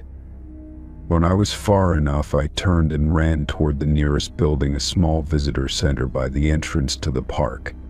It was closed, but there were payphones outside. My hands shook as I dialed for help. By the time the police arrived, the man was gone. They searched the area, took my statement, and promised to patrol more frequently. I drove home with my heart hammering in my chest, checking my mirrors the entire way. That night, I couldn't sleep. Every creak of the house made me sit up and listen. I double-checked the locks on the doors and windows, but it didn't make me feel any safer. I kept seeing his face in my mind, expressionless, watchful, too still to be normal. The next morning, I didn't go jogging. I stayed inside, curtains drawn, lights off, even though it was daytime. A part of me felt foolish, like I was overreacting, But another part knew this wasn't something I could brush off. I couldn't shake the feeling that he was still out there. Later that afternoon, I heard something at the front door. It wasn't a knock, more like a soft scraping sound. I held my breath and crept toward the peephole. No one was there. But when I opened the door a crack, there was something on the doormat. It was a piece of paper, folded in half. I picked it up carefully, my stomach twisting. Inside, scrawled in shaky handwriting, were the words, "See you tomorrow." That was all. No name, no explanation. I called the police again. They took the note and said they would increase patrols in my neighborhood. They asked if I had any enemies or anyone who might hold a grudge. I told them no. I couldn't think of anyone who would do this. That only made it worse. The next day, I stayed with a friend across town. We didn't tell anyone I was there. Still, I barely slept. Every time I closed my eyes, I imagined him standing outside the house, watching and waiting. For the next week, I didn't go back to the park. I changed my routine completely. I drove different routes to work. I didn't go anywhere alone. But even with all of that, I never felt safe. It was like he was always just out of sight. Months passed, and the sightings stopped. But sometimes, when I'm out walking or driving home, I feel like someone's watching me. I check the mirrors, scan the crowds, but I never see him. Still, I can't shake the feeling. And I never went back to that jogging trail again. Story 14. I had lived in that apartment building for almost a year before I noticed anything strange. It was an older place with thin walls, and you could usually hear bits of people's lives through them, but not from the apartment above me. My upstairs neighbor was completely silent. I had never seen him coming or going, and for a while I wasn't even sure anyone lived there. The blinds were always closed, and there was never any sound of footsteps or furniture moving. Just quiet. At first I appreciated it, thinking I had lucked out with a neighbor who kept to himself. That changed one night when I was getting ready for bed. I had just turned off the lights when I heard something from above. It started low, almost like muffled talking, but quickly escalated into screaming. Not angry yelling or arguing. It was a raw, desperate kind of scream. I froze for a moment, trying to figure out if I was imagining it. But it didn't stop. It sounded like someone was being hurt. My hands were shaking as I grabbed my phone and called the police. I gave them the address and told them which apartment the noise was coming from. By the time the officers arrived, the screaming had stopped. I watched from my peephole as they knocked on his door. After a while, they used a key from the landlord and went inside. They were up there for what felt like hours before finally coming back down. One of them stopped by my door to let me know they didn't find anything unusual. The apartment was empty. No sign of a struggle, no signs of anyone even living there recently. He told me it was probably nothing and that I shouldn't worry. But I did. The next few days, I couldn't stop thinking about it. I avoided taking the stairs so I wouldn't have to walk past his door. Every little noise made me jump, even though the place had gone quiet again. I started leaving the TV on while I slept, just to cover the silence. 3 days later, I went down to the laundry room in the basement. It was small and unfinished, with concrete floors and old machines that rattled when they ran. I was folding clothes when I noticed something I hadn't before. A door on the far wall, mostly hidden behind an old shelving unit. I pushed the shelf aside, revealing the door completely. It was made of metal and didn't match the rest of the building. There was no sign, no handle on the outside, just a keyhole. But when I pressed against it, it creaked open easily. It wasn't locked. On the other side was a narrow stairway leading up. I hesitated, listening, but heard nothing. Curiosity got the better of me. I stepped inside and started climbing the stairs, feeling the air grow colder with each step. At the top was another door, this one wooden and slightly open. I pushed it gently and found myself in an apartment. His apartment. It was dark inside, the blinds still closed tight. The furniture was sparse, and everything was covered in a fine layer of dust. It smelled stale, like no one had been there for a long time. But there were signs someone had been. A cup on the counter with what looked like dried coffee inside. Shoes by the door, neatly placed. I moved deeper inside, my heart beat loud in my ears. The living room was small, with a single couch and a table covered in old newspapers. On the far wall was a door that had been left open, just a crack. I stepped closer and pushed it wider, revealing a bedroom. The bed was made, sheets tucked in tightly, but there were deep scratches on the wooden floor beside it. Long, uneven gouges, as if someone had been dragged. I backed out of the room quickly and turned toward the exit. That's when I heard it. A faint creaking sound like footsteps on the floorboards above me. But this was the top floor. There was no apartment above his. I stood there for a few seconds, holding my breath, but the sound stopped. I forced myself to move, heading back through the living room. That's when I saw the photographs on the wall. Black and white pictures in simple frames, all showing the same thing.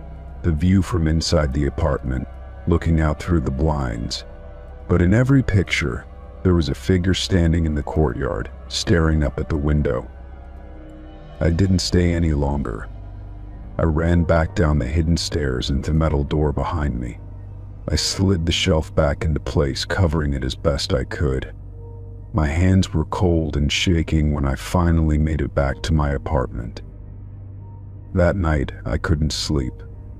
I lay on the couch with all the lights on, waiting for some sound, some sign that someone knew I had been up there. But it stayed quiet. I thought about calling the police again, but I didn't know what to tell them. They already thought I was imagining things. Over the next few days, I avoided the laundry room entirely. I took my clothes to a place down the street instead. Every time I passed my neighbor's apartment door, I felt like someone was standing just on the other side, listening, watching. A week later, there was a notice in the lobby. The upstairs apartment had been listed for rent. The landlord mentioned that the previous tenant had left months ago and that it had been vacant ever since. But I knew that wasn't true. I moved out 2 weeks later. I didn't wait for my lease to end. I didn't tell anyone why. Sometimes I wonder who moved in after me, if they ever heard anything in the middle of the night. If they ever found that door in the laundry room and decided to go through it. Story 15. It was almost midnight when the last rush of customers cleared out of the diner. The place was nearly empty, just the way I liked it at the end of a shift. I wiped down the counter, refilled the napkin holders, and glanced at the clock. A cold rain pattered softly against the windows, adding to the quiet. There were only 3 people left inside. A man in a baseball cap sat at the far end, nursing a cup of coffee. Another man sat 2 booths behind me, staring out the window like he wasn't really seeing anything. And then there was a woman sitting at the counter, directly in front of me. She'd ordered tea and had been sitting there quietly for about 20 minutes. I brought her the check when she asked for it, and she smiled, slipping a folded napkin across the counter as she handed me the cash. I thought nothing of it at first, but when I picked it up, I realized there was something written inside. My stomach dropped as I read the words, scrawled in shaky handwriting. Don't react. The man sitting 2 booths behind you has a gun pointed at you. For a second, I thought it had to be some kind of sick joke, but I forced myself to stay calm. I kept my eyes on the woman as if nothing had changed, my fingers tightening around the note. My heart pounded so hard it felt like the whole diner could hear it. I gave her a small nod, pretending to thank her for the tip. She stood up slowly, slipping her bag over her shoulder. She walked out as calmly as she had come in. I wanted to go with her. I wanted to run, but I couldn't. Not without knowing what was going on. I took a deep breath and glanced down at the counter, acting like I was checking her bill. I could see the reflection of the booths behind me in the chrome of the napkin dispenser. The man was still there. He hadn't moved, but I noticed now that his hands were under the table. I hadn't paid much attention to him earlier, but something about the way he sat there now made the hair on the back of my neck stand up. I needed to do something, but every option felt dangerous. If I tried to leave, he might shoot. If I called out, it could trigger him. I had to keep playing it cool until I figured out a way to get help. The phone was under the counter, but it was an old landline with a loud rotary dial. I grabbed the coffee pot with what I hoped looked like casual ease and stepped out from behind the counter. My hand shook as I made my way to the man at the end of the counter. I asked if he wanted a refill, trying to keep my voice steady. He gave me a tired smile and nodded. I leaned in as I poured the coffee. Quietly, I told him there was a man with a gun 2 booths behind me. I told him to get out and call the police. His face paled, but he nodded again. He left a few bills on the counter and stood, stretching like he was stiff from sitting too long. Then he walked slowly toward the door. I watched from the corner of my eye as he pushed the door open and disappeared into the night. My hope was that he was running for help, but there was no way to be sure. I made my way back behind the counter, pretending to wipe down the surface, glancing at the reflection in the chrome again. The man hadn't moved. I was starting to wonder if maybe he didn't have a gun after all, if maybe this was just some misunderstanding. Then he shifted slightly, and I saw the unmistakable glint of metal in his hand under the table. I forced myself to keep working, cleaning dishes that didn't need cleaning, wiping a spotless counter. Minutes passed like hours. Every second was tight with fear, waiting for something to happen. I glanced at the clock. It had only been 5 minutes since the man left to call for help. I heard the distant wail of a siren, faint but growing louder. Relief and fear surged through me at the same time. I didn't dare look at the man in the booth. I just kept working, pretending like nothing was wrong. The sirens got closer. I waited for him to react. He stood up suddenly. I froze, thinking this was it. But he didn't raise the gun. He kept it low, tucked close to his side. He walked slowly toward the door, watching me as he moved. I didn't move. I didn't breathe. He pushed the door open and stepped out into the rain. I ducked down behind the counter, my hands shaking uncontrollably. I heard the screech of tires outside. Voices shouting. Then the sharp command to drop his weapon.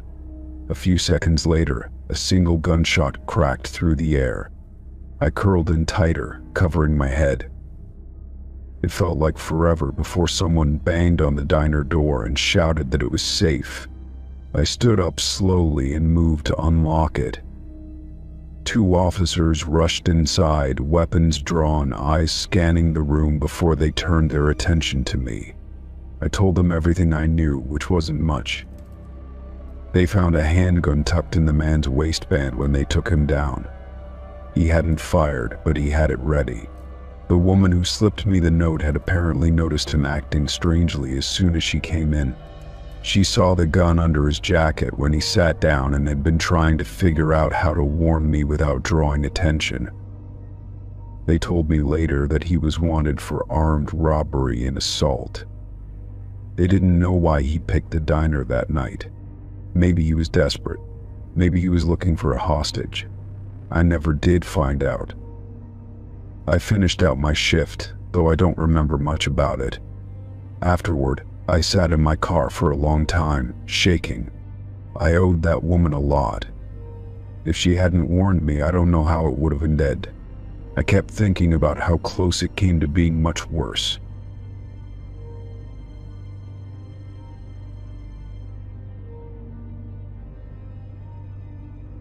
Story 16. I was a few days into a solo road trip when I found myself running low on gas. The next town on the map was tiny, just a cluster of buildings off a 2-lane highway. It was late afternoon, and I figured I'd fill up there before finding a place to stay for the night. The town had a gas station, a diner, and one rundown motel across the street.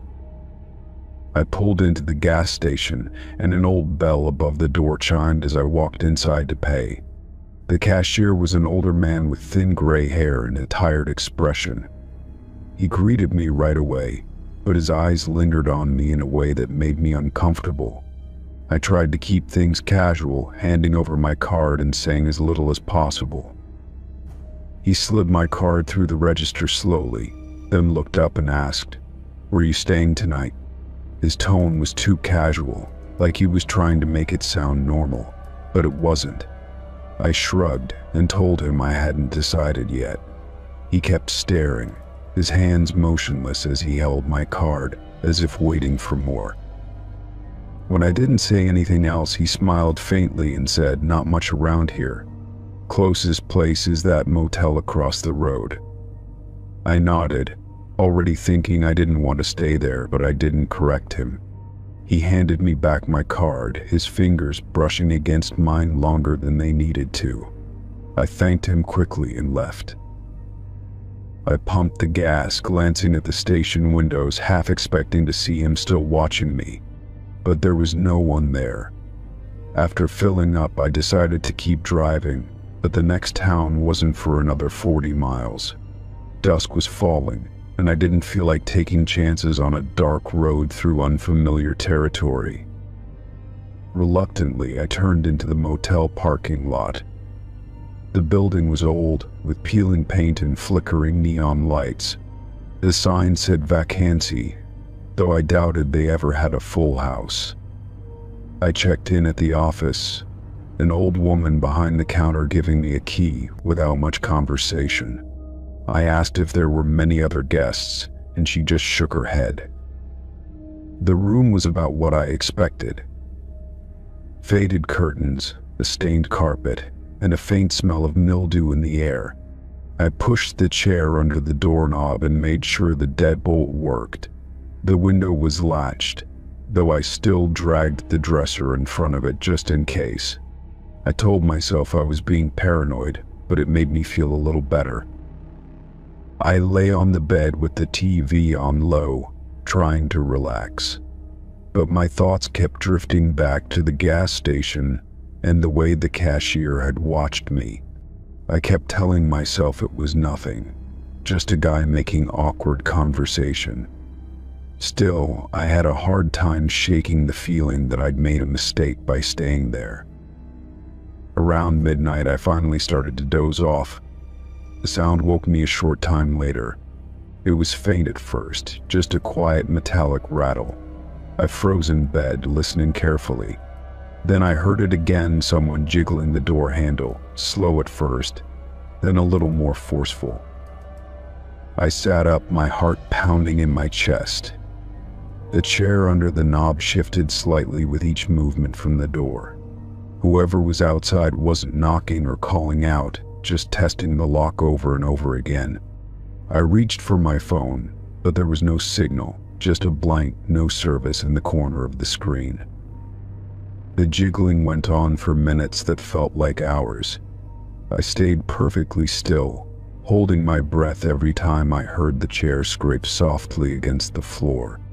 At one point, the door handle stopped moving, and I thought maybe it was over. Then I heard footsteps outside the window, slow and deliberate, like someone circling the room. I kept staring at the window, praying the dresser would be enough to block it. The curtains were thin, and I could see the shadow of someone moving back and forth. Whoever it was, they didn't try to break the glass, but they stayed out there for what felt like forever, just standing there, waiting.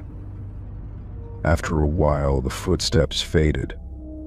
I waited, not sure how long it had been, before finally standing and creeping to the peephole. The hallway outside was empty. I stayed up the rest of the night, sitting in the corner with my back against the wall. I kept the lights off and didn't move unless I had to. At dawn, I grabbed my stuff, cracked the door open, and peered out. No one was there. I didn't bother checking out at the front desk. I just got in my car and drove as fast as I could toward the highway. My hands were shaking so bad I could barely grip the steering wheel. A few miles out of town, I stopped at a diner for coffee and tried to pull myself together. I thought about calling the police but didn't have much to tell them. I didn't get a good look at anyone, didn't have any proof of who had been there. I didn't even know for sure if it was the guy from the gas station. For the rest of the trip, I stuck to bigger towns and chain motels. I never stopped in another small town if I could help it. Even now, I wonder what would have happened if I hadn't put the chair under the doorknob, or if I had opened the door to check who was there. I try not to think about it for too long. Story 17. The car had seemed like a good deal when I bought it. A used sedan, low miles, clean interior, and the price was just within my budget. The seller met me in a public parking lot, answered all my questions, and handed over the keys with little fuss.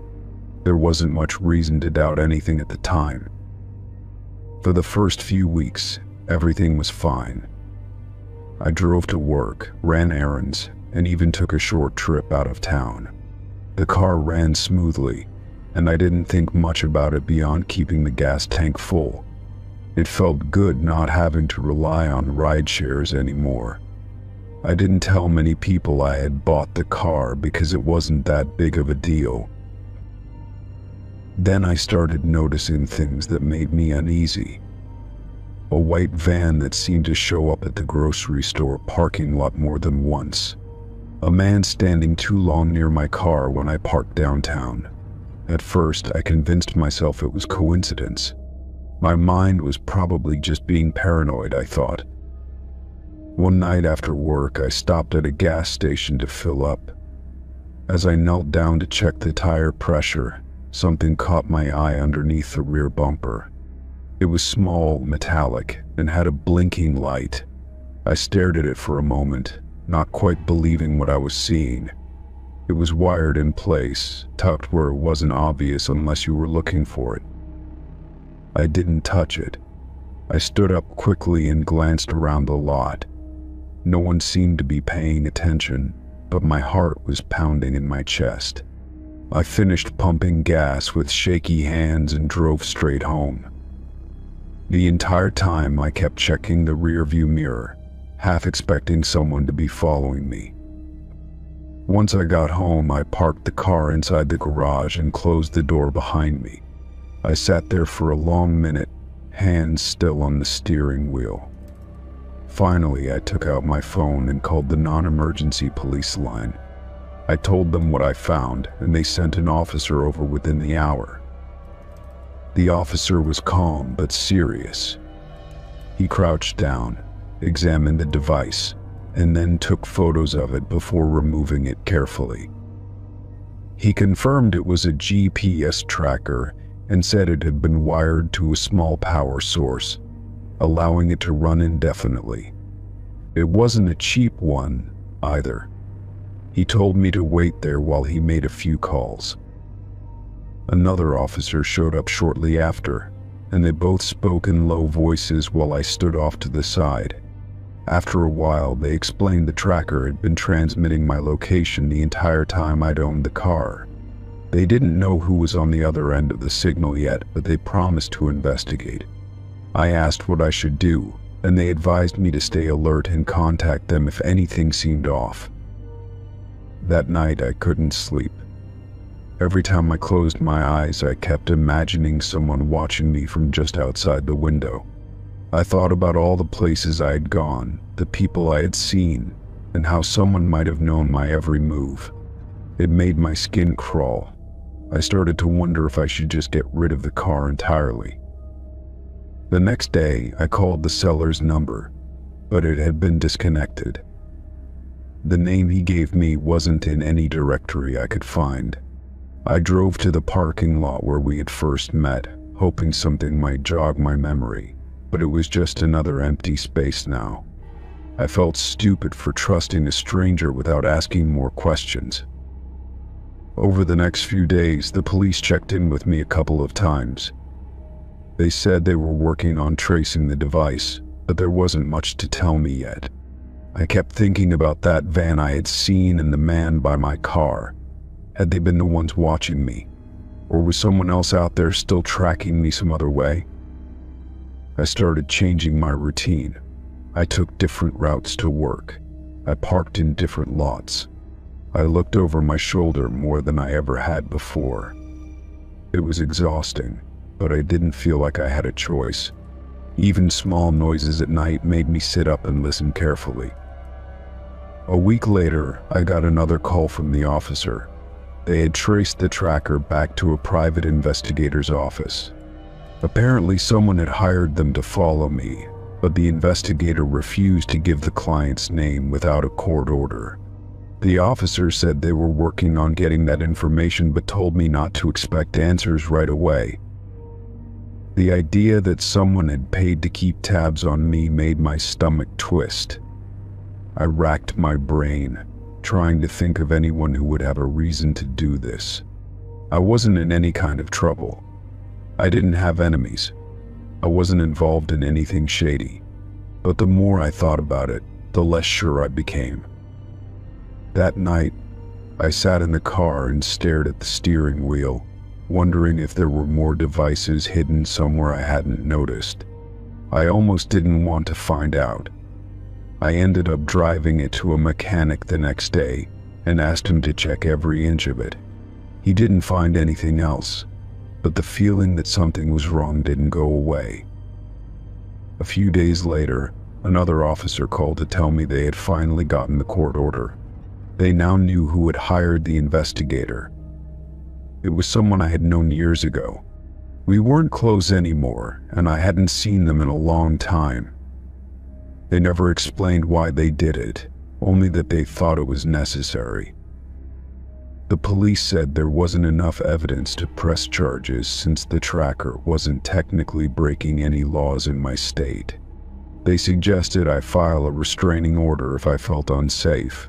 I hung up the phone feeling more unsettled than relieved. I hadn't asked for any of this, but it had found me anyway. In the end, I sold the car. I didn't want it anymore.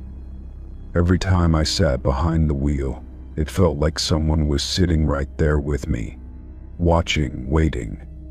I bought an old beater car from someone I knew personally, and even then I had it checked over twice. But I still look over my shoulder. I still wonder if that was the only tracker or just the only one I found. And I still think about how easily someone had managed to slip into my life without me knowing until it was too late. Story 18. The hike had been quiet up until that point. I'd started early in the afternoon, wanting to make it to the overlook and back before sunset. The trail wasn't well known, which was part of why I chose it. I liked the solitude, the peace that came with being away from everything for a while. The path wound steadily uphill through thick trees and patches of moss-covered rocks.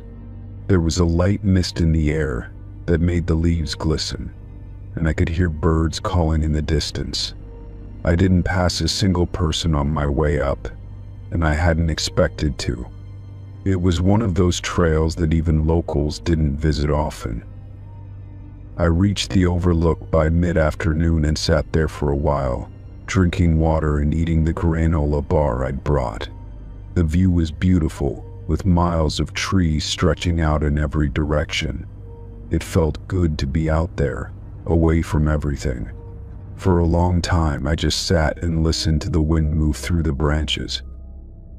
After resting, I decided it was time to head back. The light had started to fade just a little, and I wanted to be back at my car before dark. I stood, stretched, and started back down the trail. The air was cooler now, and the forest had quieted like it always did in the later part of the day. Not far from the overlook, I noticed something strange. Boot prints. Deep ones in the soft mud in a spot where the trail had been clear when I came through earlier. I stopped and stared at them, frowning. The prints were fresh. Too fresh. The edges were sharp, and the tread pattern was clear. I knelt down and looked more closely. Whoever had made them had come from further up the trail, but there was no one else at the overlook. I had been alone up there, and I would have seen or heard someone if they'd passed me. A cold, prickling feeling settled at the back of my neck. I slowly stood and turned around. That's when I saw him. A man, crouched behind a tree about 20 feet off the trail. His head was tilted slightly and he was staring at me without blinking. He didn't move, didn't try to hide now that I'd seen him. He just stayed there, watching. For a moment, neither of us moved. I felt frozen, my pulse pounding in my ears. The way he crouched, so still and quiet, made something in me panic. I forced myself to step back, keeping my eyes on him as I did. My hands trembled as I adjusted the straps on my backpack. I turned and walked, trying not to look like I was hurrying, though every instinct screamed at me to run. The trail wasn't far from the parking area, but in that moment it felt like miles. I listened for footsteps behind me, for any sound that said he was following. At first, I heard nothing but my own breathing and the crunch of my boots on the path. Then I heard him. His steps were heavy but measured, not rushed. I glanced over my shoulder and saw him walking, keeping a steady distance between us. He wasn't pretending to be casual. He wasn't pretending anything. He wanted me to know he was there. I picked up my pace, moving faster down the trail. My chest was tight, and every so often I stumbled on a root or a loose stone. But I kept going, trying to keep calm, trying to keep control. The trail twisted and curved, and each time I rounded a bend, I hoped I would lose him. But each time I looked back, he was still there. I thought about leaving the trail and cutting through the woods, but I didn't know the area well enough to risk it. I could get lost, or worse. I decided to stay on the path and focus on getting back to my car as quickly as I could. I kept my phone in my hand now, ready to call for help if I needed to. The trailhead came into view after what felt like forever. I could see my car parked on the gravel, and I forced myself to stay steady as I walked toward it. I didn't want to run and trip at the last second. I didn't want to give him any reason to close the distance faster. When I reached my car, I yanked the door open and climbed in, locking the doors behind me. My hands shook as I jammed the keys into the ignition. As the engine started, I saw him step out from the trail, standing at the edge of the parking area. He didn't approach. He just stood there, watching me the same way he had behind the tree. I didn't wait to see what he'd do next. I put the car in reverse and backed out fast, then turned and sped down the dirt road that led back to the main highway. My heart was still hammering, my breath shallow and quick. I didn't stop driving until I reached a gas station 20 miles away. Once I felt safe enough, I parked and tried to calm down. I thought about calling the police but didn't know what to say. He hadn't actually done anything. He hadn't spoken a word or made a move toward me. But something about him had made my skin crawl in a way I couldn't explain. I didn't hike alone for a long time after that. When I finally did go back, it was only on busy trails with other people around. I never saw the man again, and part of me hopes I never will. But sometimes when I'm out in the woods and it gets quiet, I think about those boot prints, and I wonder how long he'd been watching me before I noticed him. Story 19. I listed an old guitar for sale on an online marketplace, just trying to clear out some space in my apartment. It was a simple post, nothing fancy, and within a few hours, a guy messaged me. He seemed polite enough, asked a few basic questions, and offered to meet in a public place to check it out. We agreed to meet in the parking lot of a nearby coffee shop the next afternoon. When he showed up, he looked like any regular guy. Mid-30s, a little quiet, but nothing that set off any alarms. He inspected the guitar, strummed it a few times, then handed me the cash without trying to haggle. We exchanged a few pleasantries, and he went on his way. I figured that was the end of it. A few days later, I was at work, and I noticed someone standing across the street. My office building was on a busy road, so seeing people lingering around wasn't too unusual. But this guy just stood there, watching. At first, I didn't think much of it. I figured he was waiting for someone, maybe checking his phone or killing time. But then he showed up again the next day, and the day after that, always across the street, never coming inside, never approaching me. It took me a while, but eventually I recognized him. It was the guy who bought the guitar. The realization made my stomach twist. I tried to brush it off, told myself it was just a coincidence. Maybe he worked nearby. Maybe it was all in my head. But a week later, I saw him at my gym. I was on the treadmill when I caught sight of him in the mirror, standing near the free weights. He wasn't working out, wasn't even dressed for it. He just stood there, watching me. I cut my workout short and left through the back entrance. My heart was pounding, and I couldn't stop thinking about how he found my gym. I had never mentioned where I worked out. It was across town from where we'd met, and my profile didn't list any personal details like that. That night, I triple-checked that my apartment door was locked and the windows were secure. A couple of days passed without seeing him, and I started to feel like maybe it was over. But then one evening, as I was coming home, I noticed a figure standing at the end of my block. It was late and the street was quiet. I kept walking, trying not to look directly at him, but I could feel his eyes on me. When I got to my building, I glanced back. He was still there, standing under the streetlight. I locked the door behind me and sat on the couch for a long time, listening for any sounds outside. I didn't sleep much that night. The next morning, I found a piece of paper slid under my door. It was blank, just a single sheet. I stood there holding it, my hands shaking. That was when I knew he had found out where I lived. I called the non-emergency line for the police and told them everything. They took a report, but there wasn't much they could do without concrete proof he was threatening me. They advised me to be careful, to document everything. I started taking different routes to work and back. I avoided the gym entirely.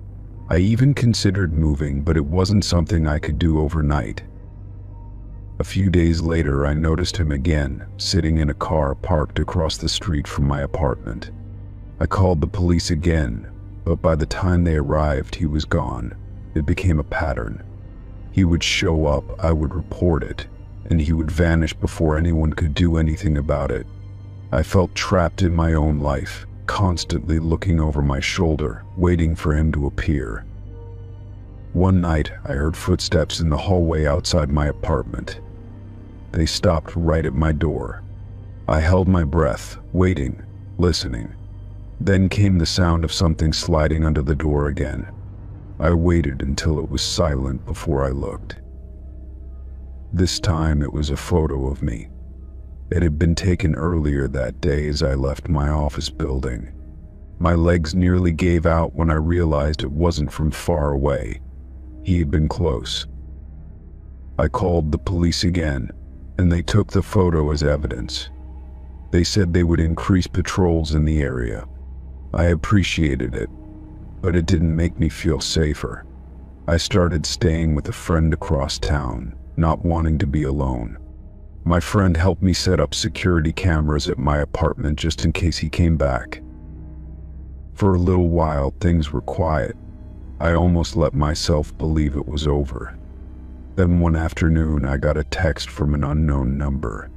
It was another photo, this time of my friend's house. The message said, "You can't hide."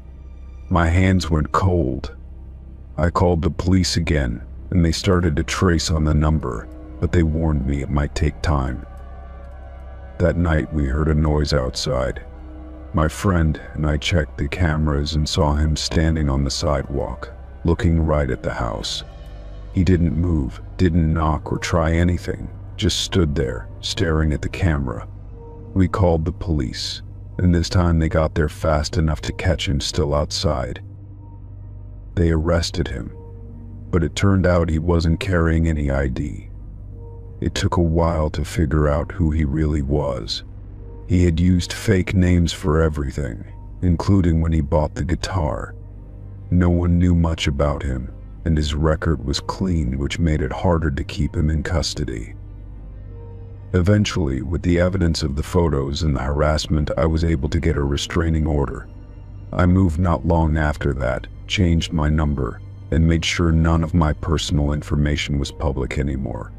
I haven't seen him since, but there's not a day that goes by when I'm not looking over my shoulder. Story 20. It was supposed to be an easy weekend. My friend had asked me to dog sit while she visited her family out of town. I like dogs, and her place was in a quiet neighborhood, so I figured it would be a peaceful few days. The first night was uneventful, and the dog, a big golden retriever named Max, slept soundly at the foot of the couch while I watched TV. The second night was different. Max had been restless all evening, pacing between the living room and the front door. I figured he was just missing his owner and tried to calm him down. But later, as I was getting ready for bed, he started growling low in his throat. At first, I thought maybe it was just another dog outside. I told Max to settle down, but he wouldn't stop. He stood at the door, his body tense, ears perked forward. The hair on the back of his neck was standing straight up. Something about his behavior made me uneasy. I walked slowly toward the door and looked through the peephole, not really expecting to see anything. But when I did, my stomach dropped. There was a man standing on the porch. He was holding a crowbar loosely in one hand, letting it hang at his side. He wasn't trying to knock or get my attention. He was just standing there, smiling. His eyes were wide, almost too wide, and he didn't blink. I stepped back quickly, my heart pounding hard in my chest. Max growled louder, his body blocking the door like he was ready to attack. I didn't know what to do. My phone was on the coffee table, but I was afraid to turn away. I forced myself to take a breath and move toward the phone as quietly as I could. My hands were shaking as I unlocked it and dialed 911. I kept my voice low when I told the dispatcher there was a man outside holding a weapon. The dispatcher told me to stay calm and stay on the line. She said officers were being sent to the address and asked if the door was locked. I told her it was, but I found myself checking the deadbolt and chain again anyway. The man outside didn't move. He just stood there, shifting his weight slightly from one foot to the other. Every now and then he would tilt his head like he was listening to something, but he never stopped smiling. I asked the dispatcher how long it would take for the police to arrive. She told me they were on their way and to stay where I was. Max was still growling, occasionally letting out a short bark. I wondered if the man could hear me talking on the phone. After a few minutes, I noticed him tapping the crowbar against his leg. Slowly, he raised his other hand and rapped his knuckles against the door. 3 slow, deliberate knocks. Then he stepped back again, waiting. I was frozen. I couldn't move, couldn't think of anything to do but stay quiet. The dispatcher kept talking, telling me to stay on the line, asking if he was still there. I said yes, he was still there, and now he was knocking. The knocking stopped, but he didn't leave. He walked to the side of the porch, out of my view. I hurried to the window, staying low, and peeked through the edge of the blinds. He was moving along the side of the house. I told the dispatcher what I saw. She told me to stay away from the windows, but I couldn't help myself. I watched him move to the side gate. He tested it, but it was locked. That didn't seem to bother him. He turned and walked back toward the front of the house. Max barked again, louder this time, and jumped at the door. I heard the man's footsteps as he came back onto the porch. Then another knock, this time harder. The dispatcher told me to keep talking to her, to stay calm. I tried, but my heart was racing so fast I felt dizzy. She said the officers were close now. I just needed to wait a little longer. I held on to that. Then I heard a metallic sound, like something scraping against the doorframe. I realized he was using the crowbar to try and pry the door open. Max was barking non-stop now, throwing his weight against the door, his teeth bared. I backed up toward the hallway, ready to run if I had to. The dispatcher was still on the line, telling me help was almost there. I could hear the wood creaking as the man worked on the door. I didn't know if it would hold. Then I heard sirens in the distance. The man stopped. For a second, everything was silent. Max was still growling, but he was quieter now, listening. The sirens got louder, closer. The man turned and walked away from the door. I ran to the window again and saw him moving down the sidewalk. He didn't run. He just walked calmly, still holding the crowbar, still smiling. 2 police cars pulled up, and officers jumped out, shouting at him to stop. He didn't. He kept walking until one of them tackled him to the ground. They wrestled the crowbar away and cuffed him. One of the officers came to the door and knocked gently. I opened it just enough to talk through the gap. He told me they had the man in custody and asked if I was okay. I nodded, though I wasn't sure I really was. Max stayed right by my side, his body still tense. I kept my hand on his collar, needing to hold on to something. They took a report and asked me questions for a while. I answered as best I could, still shaken. They said they found tools on him, things he could have used to break in. They didn't think this was the first time he'd tried something like this. When they finally left, I locked the door again and checked every window twice. Max followed me around the house, never leaving my side. I sat down on the couch with him, listening to every sound outside, even after everything was quiet. I didn't sleep that night. Every time I closed my eyes, I saw his face, that smile. I knew I'd never forget it. And I was never so glad to have a dog sitting next to me, watching the door. Story 21. When I was 14, I usually walked home from school alone. It wasn't a long walk, maybe 20 minutes if I didn't stop for anything. My parents worked late most days, so I was used to keeping to myself. I liked the quiet, and the neighborhood had always seemed safe. One afternoon, I noticed a car slowing down as it approached me from behind. It was an old, dark-colored sedan, the paint dull and dusty. I kept walking, not thinking much of it, until the driver leaned over and rolled down the passenger window. He was a man I'd never seen before, maybe in his late 40s, with a scruffy beard and sunglasses. He called out to me, asking if I wanted a ride. His voice was casual, almost friendly, but something about it made my stomach twist.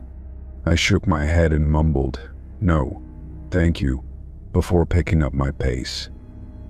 The car crept along beside me for a few seconds before he finally drove off. I didn't tell anyone that day. It didn't seem like a big deal at first. Maybe he was just being nice, or maybe he thought he was helping. But the next day he was there again. Same car, same man, pulling up slowly as I walked home. This time he didn't say anything. He just stared at me through his dark sunglasses as he drove by. I tried not to let it bother me. I told myself it was just a coincidence, that maybe he lived in the area. But when it happened a third time, I started to feel nervous. He was always there, always slowing down when he passed me, like he was waiting for something. By the fourth day, I was walking faster than usual, glancing over my shoulder more often. When I turned down my street, I saw his car parked at the corner. It wasn't inside this time, but it made my skin crawl. I hurried to my front door, locked it behind me, and peeked out through the curtains. After about 15 minutes, he drove by again, slow as ever. That night, I told my mom. She listened carefully, her face tight with worry. She asked me to describe the car and the man, and then she made me promise to come straight home after school and to avoid walking alone. The next morning, she drove me to school instead. For a few days, everything felt normal again. But then the car showed up in the afternoons. Even though I wasn't walking anymore, I saw it drive past our house at least 3 times in 1 week. Sometimes it slowed down as it went by, and I swore I saw him looking toward our windows. Other times it just cruised through like he was pretending to be on his way somewhere else. My dad installed new locks on the doors and made sure all the windows were shut tight at night. They reported it to the police, but without a license plate number, there wasn't much they could do. They said they'd patrol the area more often, but I didn't feel any safer. One Saturday afternoon, I was home alone when I noticed the car parked across the street. He sat inside, engine running, for what felt like hours. I sat on the floor by the front window, out of sight, watching the shadow of his figure behind the windshield. Every time a car passed, he didn't move. He just sat there, waiting. Finally, he pulled away and drove off. I called my mom right after and told her everything. That night, they decided to let me stay with my aunt for a while, just until they figured out what to do. I packed a small bag and tried to act like it was no big deal, but inside I was scared. At my aunt's house, I felt safer, but I still thought about him. About the car. About the way he seemed to know where I lived, what time I came home, and where I liked to walk. For weeks, I flinched every time I saw an old sedan or heard an engine idling nearby. Eventually, my parents told me they hadn't seen the car again. They thought maybe he'd given up or moved on. We never found out who he was or what he wanted. But for months afterward, I avoided walking anywhere alone, and I never went outside without looking both ways first. Even now, years later, I still remember that feeling of being watched, of knowing someone was out there, waiting for the right moment. It taught me to be careful, to listen to my instincts, and to never ignore that feeling when something isn't right. Story 22. The warehouse was old, the kind of place that always seemed cold no matter how warm it was outside.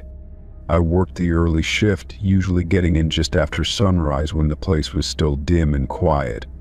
It was a big building with high ceilings and rafters that seemed to disappear into the shadows above. At first, I didn't think much of the little things going missing. It started small. A wrench wasn't where I left it. A flashlight that I was sure I'd placed on my workbench ended up on a different shelf. I chalked it up to being tired or forgetful, thinking maybe I was just misplacing things in the rush of getting started each day. But it kept happening, and over time, it got weirder. One morning I unlocked my toolbox and found everything inside rearranged. It wasn't messy, just different. Things I always kept in a certain order were swapped around, and a few smaller tools were missing altogether. It was strange because I was the only one who used my toolbox, and I kept the key on me at all times. After that, I started double-checking every lock. I told my boss about it, but he shrugged it off at first. He thought maybe one of the night shift guys was borrowing my stuff and forgetting to put it back. I didn't know most of them, so I figured it was possible. Still, I couldn't shake the feeling that something wasn't right. Over the next few weeks, more personal things went missing. A thermos I always brought disappeared one day. Then my gloves vanished, even though I remembered putting them in my locker. I found one of my pens in a completely different area of the warehouse, somewhere I hadn't been working at all. That's when I started thinking it was more than just carelessness. One afternoon I decided to stay late, waiting until the night shift guys came in. I watched them for a while, but none of them went near my stuff. They stuck to their usual tasks and barely looked in my direction. I felt stupid sitting there, staring at them like they were suspects in some kind of mystery. Then something happened that made it impossible to ignore. I came in early one morning and found my lunch scattered across the floor. The bag was torn open, and the sandwich I'd packed was half-eaten, like someone had taken a few bites and left the rest behind. That wasn't something a coworker would do. At least I didn't want to believe that. I went back to my boss and told him everything again. This time he agreed it was strange and said he'd check the security footage. We had cameras around the warehouse, mostly pointed at the loading docks and exits. He promised to review the tapes and let me know if he saw anything out of the ordinary. A couple of days passed, and then he called me into the office. He looked pale, like he hadn't slept much the night before. He said he found something on the footage but warned me it was going to be unsettling. I sat down beside him and watched the screen as he hit play. At first there was nothing unusual, just a few guys unloading boxes during the night shift. Then, hours later, long after everyone had left, something moved in the corner of the frame. A figure dropped silently from the rafters, landing in the shadows and staying low. The person crept across the floor, heading straight for my work area. We watched in silence as the figure went through my toolbox, methodically shifting things around and pocketing a few small items. They moved like they knew exactly where they were going, like they'd done this dozens of times before. After a while, they ate some of the food I'd left on the bench, and then climbed back up into the ceiling, disappearing into the darkness. My skin crawled as I realized someone had been living above us for who knows how long. My boss backed the footage up, checking the previous nights. Over and over we saw the same thing. The person waited until everyone was gone, then climbed down and roamed the warehouse like they owned the place. Sometimes they just watched from above, barely visible in the shadows. We called the police immediately. Officers came out and searched the building from top to bottom. It took them hours to find the hiding place. High up in the rafters, above one of the storage areas, there was a small space between beams. They found blankets, empty food wrappers, and a few of the missing tools and personal items. Whoever it was had made themselves at home. The police told us the person was gone by the time they got there. It was like they knew we were coming and had slipped away. They didn't leave much behind to identify them. No wallet, no phone, nothing that would give us a name. Just the mess they'd been living in and the things they'd taken from us. After that, we installed more cameras and a security guard started patrolling at night. For a while, things felt tense at work.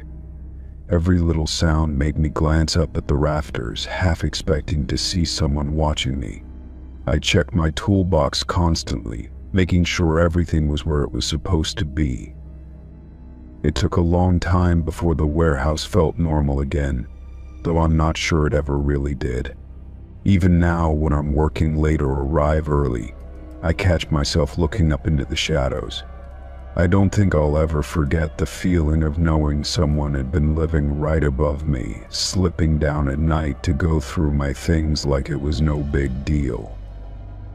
Some of the guys joked about it later, calling it the warehouse ghost, but none of us found it funny. We all knew it wasn't a ghost. It was a person, someone who had been there for months without any of us realizing it. And that's what makes it hard to shake, the thought that it could happen again. Maybe somewhere else, maybe even closer than we think. Story 23. The bus was nearly empty when I got on. It was late, close to midnight, and the streets were quiet. I found a seat toward the middle, close enough to the driver to feel somewhat safe, but far enough back to not seem paranoid. There was only one other passenger sitting near the rear, and at first I barely noticed him. It wasn't until the bus pulled away from the stop that I realized he was staring at me. His eyes didn't waver when I glanced in his direction. He didn't look away or even try to hide it. He just stared, his face blank, almost like he wasn't fully present. I turned my head toward the window and told myself it was nothing. Maybe he was just spaced out, not actually looking at me. But the weight of his gaze stayed fixed on me the entire ride, and I could feel it like a cold pressure on the side of my face. Every time the bus stopped, I hoped he would get off. Other people came and went, but he stayed put. We passed through several neighborhoods, and by then it was just the two of us. I tried to focus on my phone, but my hands were shaking too much to hold it steady. When my stop finally came up, I hesitated. I didn't want to get off and be alone on the street, but staying on the bus with him didn't feel like a better option. The doors hissed open, and I forced myself to stand. I glanced back one more time, hoping he would stay seated. He stood up as soon as I did. His movements were slow and deliberate, like he had been waiting for this moment. I walked quickly toward the door, hearing his footsteps just behind me. The second I stepped onto the sidewalk, I took off. I didn't run at first. I walked fast, hoping he would change his mind and head in a different direction. But when I glanced over my shoulder, he was there. His pace matched mine exactly, his eyes never leaving me. That's when I ran. I didn't think about how far or where I was going, I just moved. My breath came in sharp gasps as I cut across a parking lot and toward a gas station I knew stayed open late. The fluorescent lights of the station glowed in the distance like a beacon. I pushed through the door hard enough to make it slam against the wall. The clerk behind the counter jumped, his eyes wide as I rushed up to him. I must have looked terrified because he immediately reached for the phone. I begged him to call the cops, my voice shaking so much it barely sounded like my own. The clerk nodded and started dialing, keeping his eyes on me the whole time. I turned to look out the window and saw the man standing just outside the glass doors. He didn't try to come inside, he just stood there, watching me, his expression flat and unreadable. The clerk whispered something into the phone, giving our location. I stood there, my back pressed against the counter, too afraid to do anything else. The man outside didn't move. He kept standing there, his hands in his jacket pockets, his eyes never leaving mine. Minutes passed, though it felt like hours. Finally, red and blue lights flickered in the reflection on the glass. The man didn't run. He just turned and walked away, disappearing behind the building. The police arrived seconds later, 2 officers stepping out and asking what happened. I told them everything. They searched the area but didn't find him. They said he was probably a drifter or someone passing through. but they took my statement and promised to patrol the area more often. One of them offered to drive me home, and I gratefully accepted. The whole ride, I couldn't stop glancing out the window, expecting to see him on every corner. But the streets were empty, silent except for the sound of tires on pavement. When we got to my place, the officer walked me to the door and waited until I was safely inside before leaving. I locked every door and window, checked them twice. I didn't sleep that night. Every sound made me jump. Every shadow made me hold my breath. I kept thinking about his face, the way he just stood there and stared, like he had all the time in the world. For days, I was afraid to leave my apartment. I called in sick to work, ordered groceries to be delivered, and barely opened the blinds. Every time I heard footsteps in the hallway, my stomach twisted. I kept my phone close and checked the locks constantly. Eventually, life forced me back outside. I had to go to work, had to take care of things. But I never took the bus again. I spent the money on ride shares, even though I couldn't really afford it. I avoided walking alone at night, and I always made sure someone knew where I was going. A part of me tried to believe it was over. Maybe he was just someone passing through, like the cops said. But some nights, when the wind rattled the windows or I heard footsteps outside, I wondered if he was still out there, waiting for the right moment. I changed my routine, changed the routes I took home. I stayed alert, always watching. But even now, I can still feel his eyes on me, as if that night on the bus never really ended. Story 24. I had been nervous about going on a date with someone I met online, but he seemed nice enough in his messages. His name was Eric, and we'd been chatting for a few weeks before agreeing to meet in person. We picked a little Italian place downtown, public and busy enough to feel safe. He showed up right on time, smiled, and greeted me like an old friend. At first, things were easy. We talked about work, music, and movies, the usual things people mention when trying to make a connection. He was polite and attentive, and I found myself relaxing as we ate. He asked questions about my job and hobbies, nodding along like he was genuinely interested. For a while, I thought maybe this could actually turn into something. Then, about halfway through dinner, the conversation started to shift. His questions became more personal. At first, I thought he was just curious, but then he asked where I lived. Not in a casual, what part of town kind of way. He wanted my exact street. I laughed it off and said something vague, but he pressed a little harder. He asked if I lived in a house or an apartment, and if I had any roommates. I told him I lived alone, immediately regretting it the moment the words left my mouth. His expression didn't change, but something in his eyes did. He nodded slowly, like he was filing that away. Then he asked about my security system. He said it like a joke at first, something about how dangerous the city was these days, but he waited for me to answer. I told him I had a basic system installed, nothing fancy. He wanted to know if it was one of those with cameras or just an alarm. I lied and said it had cameras front and back, and that they recorded everything. He seemed to accept that answer, but there was an odd silence afterward. He picked at his food for a moment, then asked if I had ever had any trouble with break-ins.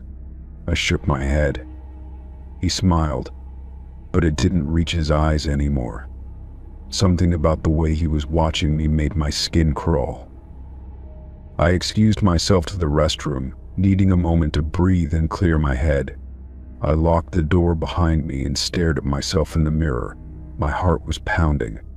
I told myself maybe I was overreacting. Maybe he was just awkward and didn't realize how invasive he sounded. But deep down, I knew something was off. When I came back to the table, he was still there, but he had his phone out and was typing something quickly.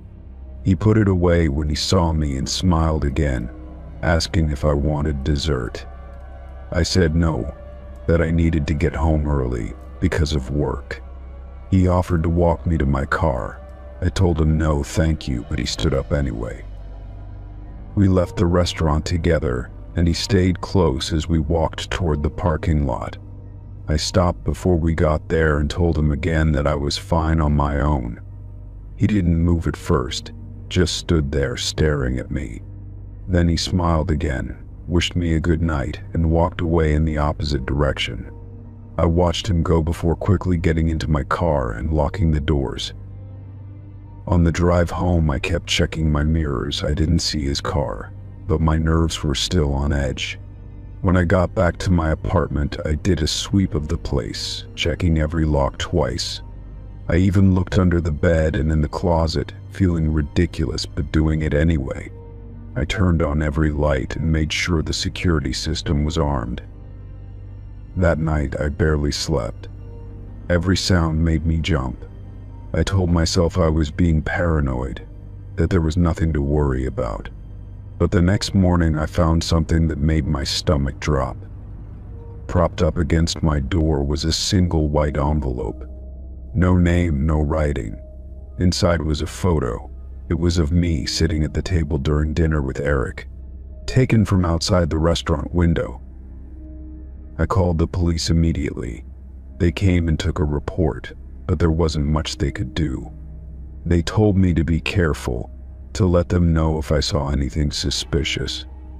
I gave them his name from the dating app, but I didn't have much more than that. His profile was already gone by the time I checked. For the next few days, I was constantly on edge. I took different routes to work, changed my schedule, and asked a friend to stay with me for a while. I checked the cameras on my building, but nothing unusual showed up. Still, I couldn't shake the feeling that he was watching. A week later, I noticed my living room window was unlocked. I knew I had locked it. I always checked them at night.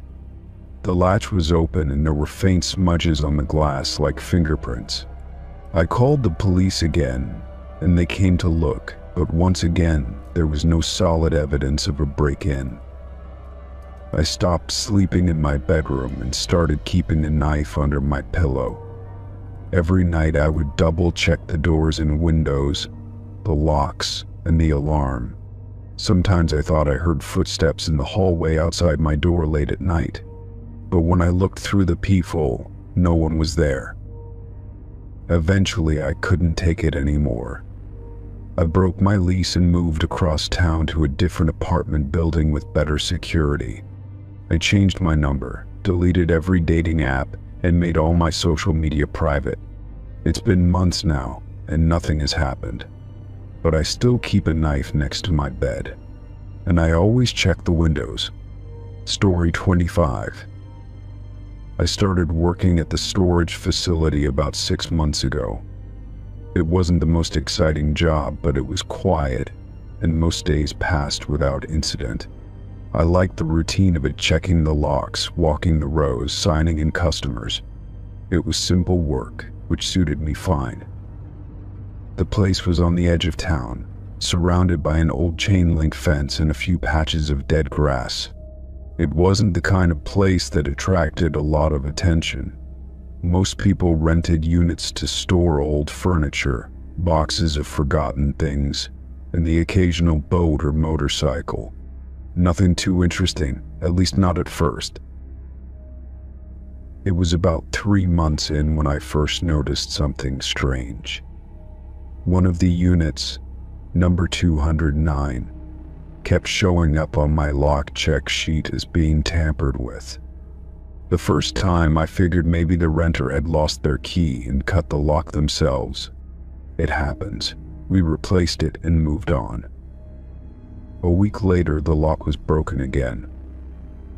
This time, there was no record of the renter coming in. They hadn't made a payment in months, and the account was overdue. We replaced the lock once more and left a note on the door about contacting the office. It wasn't my problem, really, but it left me feeling uneasy.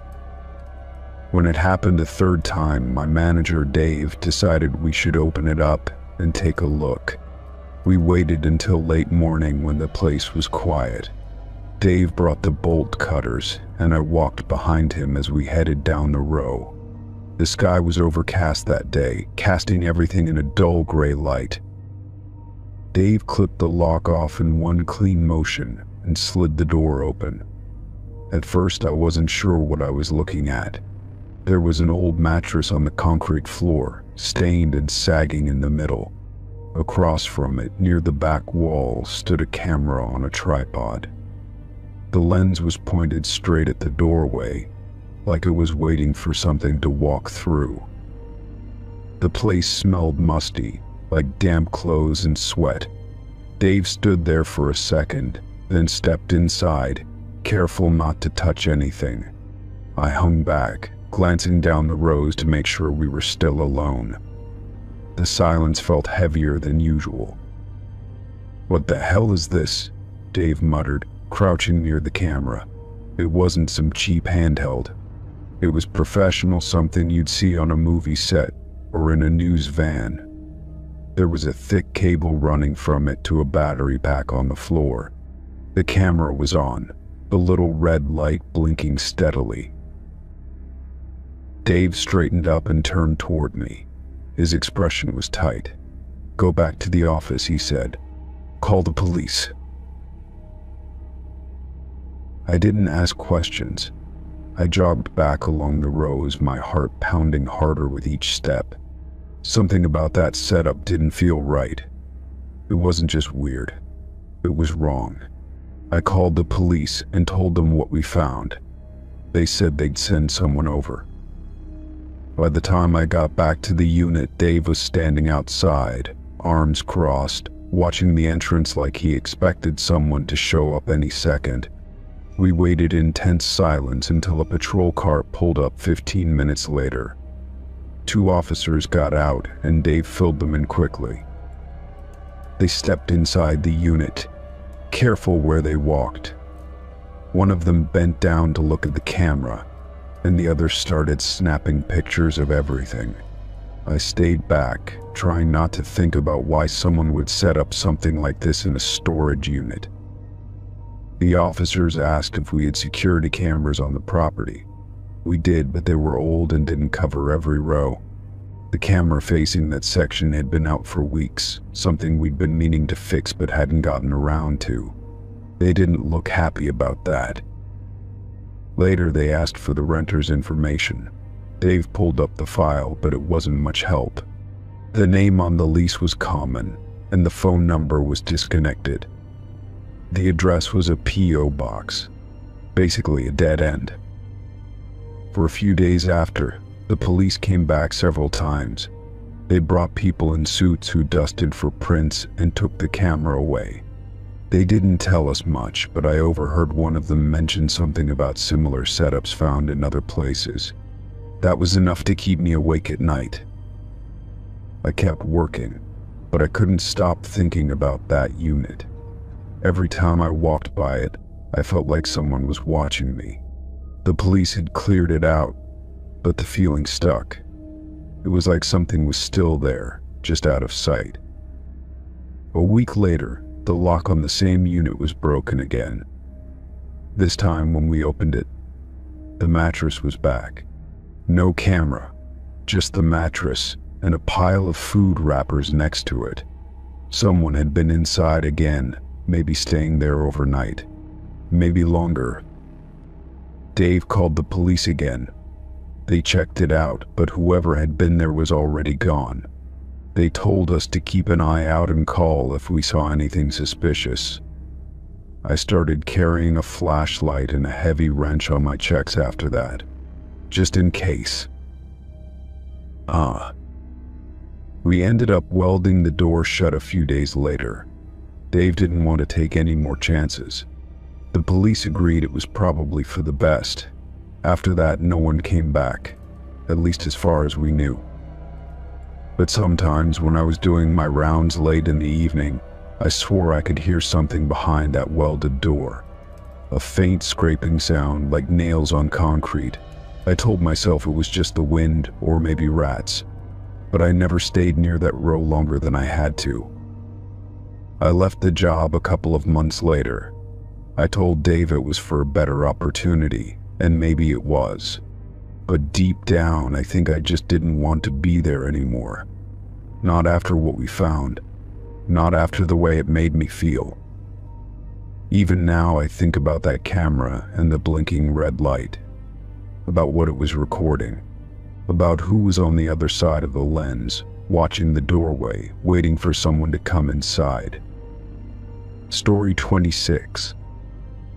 It was sometime around 2 in the morning when I woke up to my dog barking like crazy. He's usually quiet at night, only reacting if something's really wrong.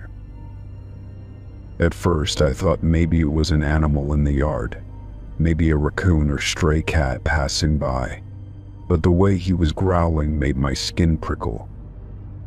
I got out of bed and stood still for a moment, listening. His barks were sharp, urgent, as if he was warning me about something serious. I walked toward the back door, flipping on the light in the kitchen as I went. That's when I noticed something strange about the windows. It took me a second to realize that the room was darker than it should have been, even with the light on.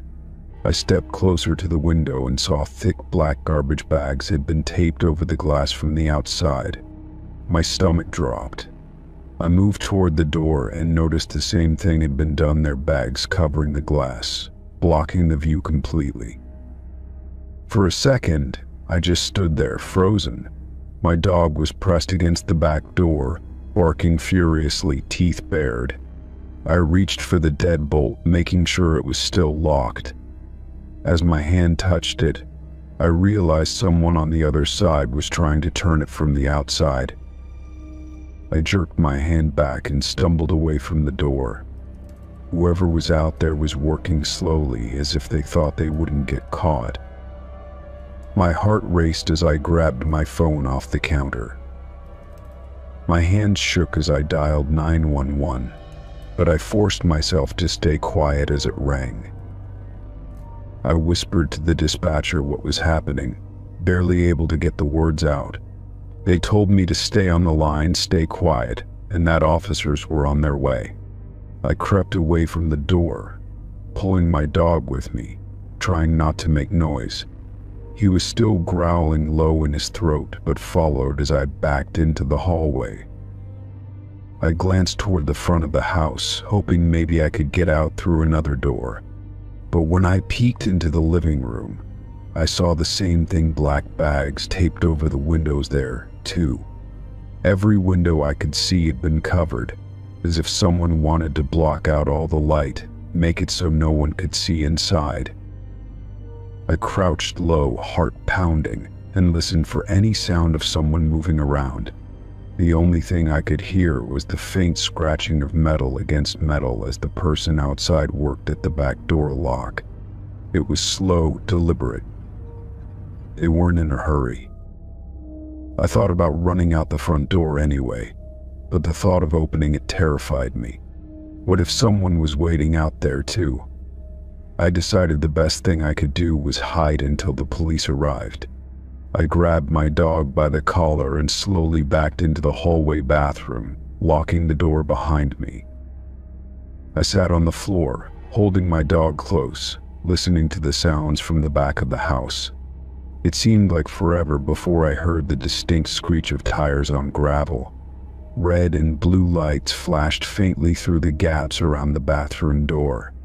Then, the sound of heavy boots pounding up my front steps. There was shouting outside, the unmistakable command of officers telling someone to get on the ground. My dog barked again, ears perked, but this time it was different, less fear, more relief.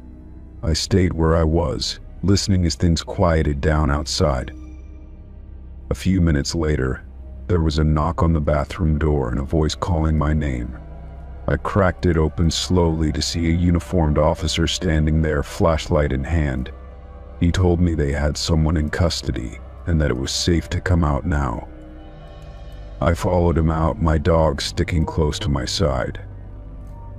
Outside, another officer was cuffing a man on the ground by the back door. He was thin, dressed in dark clothes, and his face was pale in the flashing lights.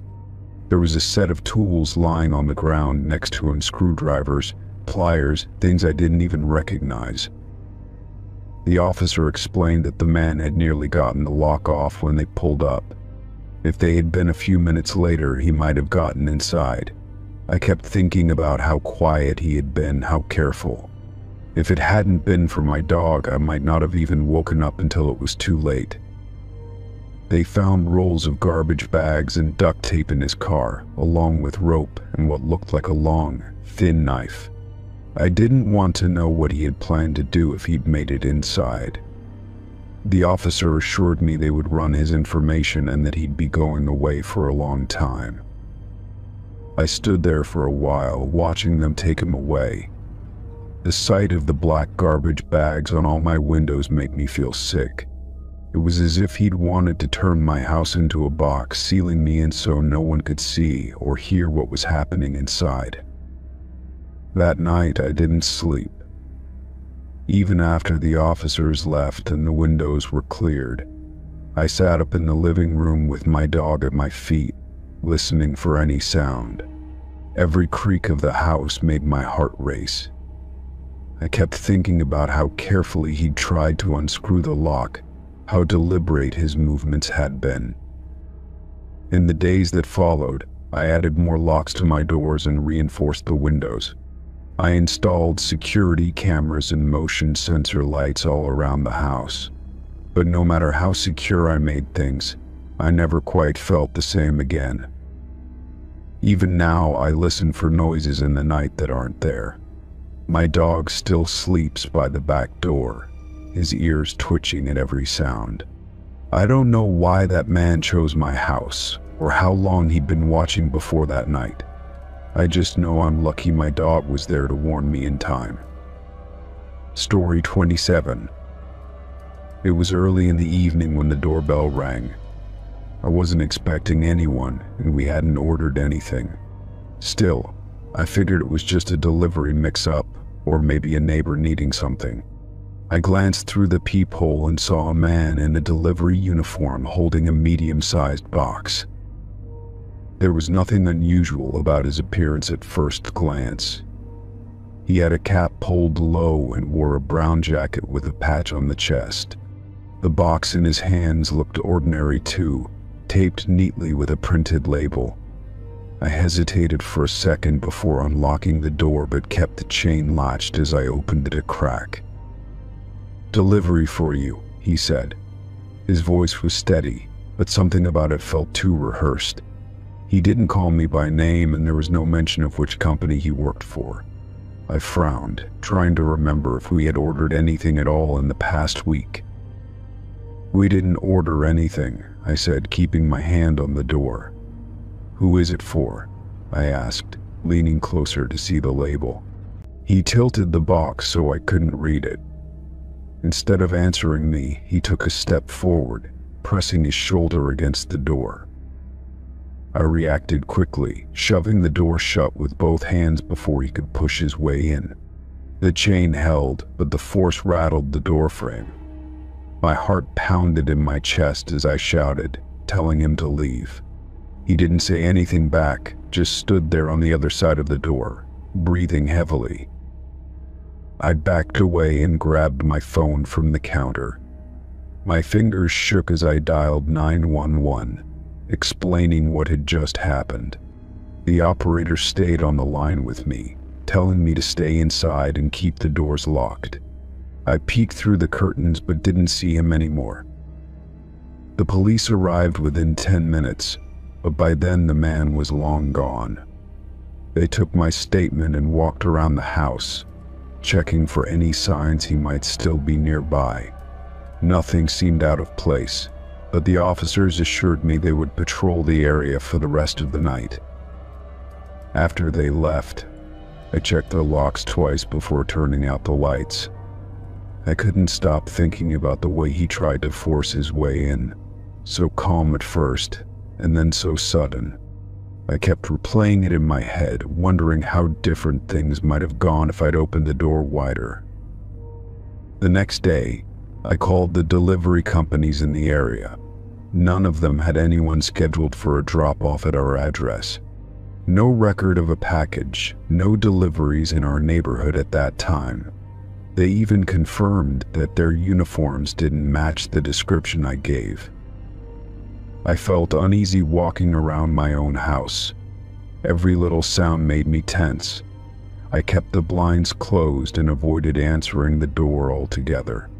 I even moved a chair in front of the door at night, though I knew it wouldn't do much if someone was determined enough. 2 days later, I noticed a car parked across the street that I hadn't seen before. It was a dark sedan with tinted windows, sitting there idling for nearly an hour. I watched from the upstairs window, trying to make out who was inside, but I couldn't see anyone clearly. When I finally worked up the nerve to go outside and act like I was taking out the trash, the car drove away slowly. I reported it to the police again, but there wasn't much they could do. They took the plate number I managed to jot down, promising to look into it. I asked if they thought it was connected to the delivery man. They couldn't say for sure, but told me to be cautious. That evening, I asked my neighbor if they'd seen anything strange. She told me a man had come to her house the same night, holding a box and claiming he had a delivery. She said he left when her husband came to the door, but something about him had made her nervous. She hadn't thought to call the police until I told her what happened at my house. It was hard to relax after that. I kept checking the security cameras we had installed years ago, but had rarely paid attention to. The footage from the night of the incident showed the man standing at the door longer than I realized. He didn't knock or ring the bell a second time. He just stood there, shifting the box from one hand to the other. The police continued to patrol, but days passed without any sign of him coming back. I still felt uneasy, always expecting to hear the doorbell ring again at any moment. I changed my routine, stopped going out alone, and let friends know what had happened. Some of them suggested I stay somewhere else for a while, but I didn't want to leave my home. A week later, there was another knock at the door. My stomach dropped instantly. I checked the camera feed before moving an inch. This time it was an actual delivery driver from a company I recognized. I waited until he left the package on the porch and drove away before opening the door. Inside the package was something we had ordered weeks earlier. But I still couldn't shake the fear that gripped me every time I heard a knock. I double-checked the label, the sender, everything. It was legitimate, but it still made me feel on edge. I kept thinking about how easily that man had posed as someone harmless, how close he had gotten to stepping inside my home. I changed the locks and installed an extra deadbolt, and I even put in a doorbell camera with audio. Anything to give me a little more peace of mind. Even now, I still wonder why he targeted my house. If it was random, or if he had been watching for a while. The police never found him, and the car that had parked across the street never returned. But every time I hear the doorbell, I hesitate, wondering who might be waiting on the other side. Story 28. It was a Friday night when I met my friend Emily at a small bar downtown. We hadn't seen each other in weeks, so we grabbed a corner table and caught up over drinks. The place wasn't crowded, but there was enough noise and movement to feel lively. We laughed, talked about work, and made plans for the next weekend. After about an hour, I noticed a man sitting at the next table. At first, I didn't pay much attention to him, assuming he was just another customer enjoying his night. But as Emily and I kept talking, I realized he wasn't focused on his drink or a phone. He was watching us. More specifically, he was listening to everything we said. Every time I glanced his way, he'd look away quickly, pretending to be lost in thought or fiddling with his glass. It wasn't subtle, and after a while it made me uneasy. I leaned in and whispered to Emily that the guy next to us seemed strange. She glanced over her shoulder, then gave me a look that said she thought I was overreacting. We brushed it off and kept talking, though I found myself lowering my voice without realizing it. After another drink, Emily had to leave. She had an early shift the next morning and didn't want to stay out too late. I stayed behind for a little longer, finishing my drink and checking messages on my phone. When I got up to leave, the man from the next table stood up at the same time. He followed me out of the bar, keeping a short distance behind me. I told myself it was a coincidence. Maybe he was just leaving too. But as I walked down the sidewalk, I could hear his steps matching mine. Every time I slowed down, so did he. I turned quickly onto another street and crossed the road without looking back. After a few blocks, I didn't hear his footsteps anymore and tried to convince myself that I'd imagined the whole thing. I got home, locked the door behind me, and didn't think much of it after that. It wasn't until later that night things got strange. Around 9, there was a knock at my apartment door. I wasn't expecting anyone, and for a moment, I considered ignoring it. But the knock came again, louder this time. When I looked through the peephole, my stomach dropped. It was the man from the bar, standing there like he had every reason to be at my front door. I didn't open it. Instead, I spoke through the door, asking what he wanted. He smiled, like we were old friends, and said he was looking for Emily. He claimed they'd been friends for years, and she had told him to stop by my place. My chest tightened. There was no way Emily would do that, and he was lying. I told him to leave, but he kept standing there. I grabbed my phone and texted Emily immediately, asking if she knew this guy. Her response came fast. She said she had no idea who I was talking about, and that she'd never seen him before in her life. That confirmed it for me. I told the man again to leave, this time in a louder, firmer voice. For a moment he didn't move. Then he pressed his hand against the door like he could push it open through sheer force. He spoke again, still calm, still smiling. He said he just wanted to talk and that Emily was waiting for him inside. I backed away from the door and called the police. As I waited for them to answer, I saw the doorknob move slightly, like he was testing it. I shouted that I was calling the cops, and he froze. Then he stepped back and walked slowly down the hall like he hadn't done anything wrong. I watched through the peephole as he disappeared around the corner. When the dispatcher picked up, I gave them my address and explained everything. They said they'd send someone right away. The police arrived about 15 minutes later, but by then he was long gone. I gave them a description and told them what had happened at the bar. They took notes and said they'd patrol the area for the next few nights. After they left, I double-checked every lock and kept all the lights on. I barely slept that night, jumping at every sound from the hallway. The next day, Emily came over to check on me. We went through everything that had happened again, but neither of us could figure out why he had followed me or how he knew where I lived. I hadn't shared my address out loud at the bar. We even considered if someone at the bar had overheard us making plans and mentioned it to him, but it didn't make sense. For a week after that, I was on edge. I didn't go out alone, and I didn't answer the door unless I knew exactly who was there. The police never found the man, and eventually they stopped patrolling my building. Life slowly went back to normal, but it never felt quite the same. Sometimes, when I'm out somewhere crowded, I catch myself checking to see if anyone's listening too closely. If I notice someone watching, I move. I don't wait to see if it's innocent or not. That night changed the way I trusted strangers, and no matter how much time passes, I still think about the man from the bar, about how easily he followed me home, and how he acted like he belonged there. Story 29. The trip had been my idea. A weekend out in the woods, away from work and phones and everything else that kept us busy. There were 4 of us, and we were all looking forward to a couple of quiet days camping, fishing, and sitting around a fire.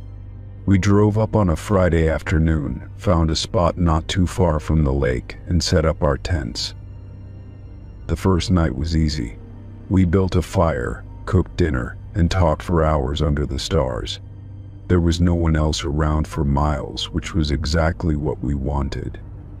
The forest was still and quiet, except for the occasional rustle of animals in the underbrush. It felt good to be away from everything for a little while. The next day was more of the same. We fished in the morning and spent the afternoon hiking. It wasn't until we got back to camp in the evening that I noticed something odd. There were scratches on one of the trees near the tents.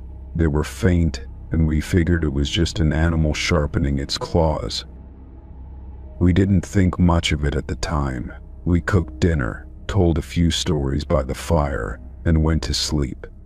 The woods were quiet that night, but I kept waking up. At first, I thought it was just the wind moving through the trees, but after a while I realized there was no wind. It was completely still, almost unnaturally so.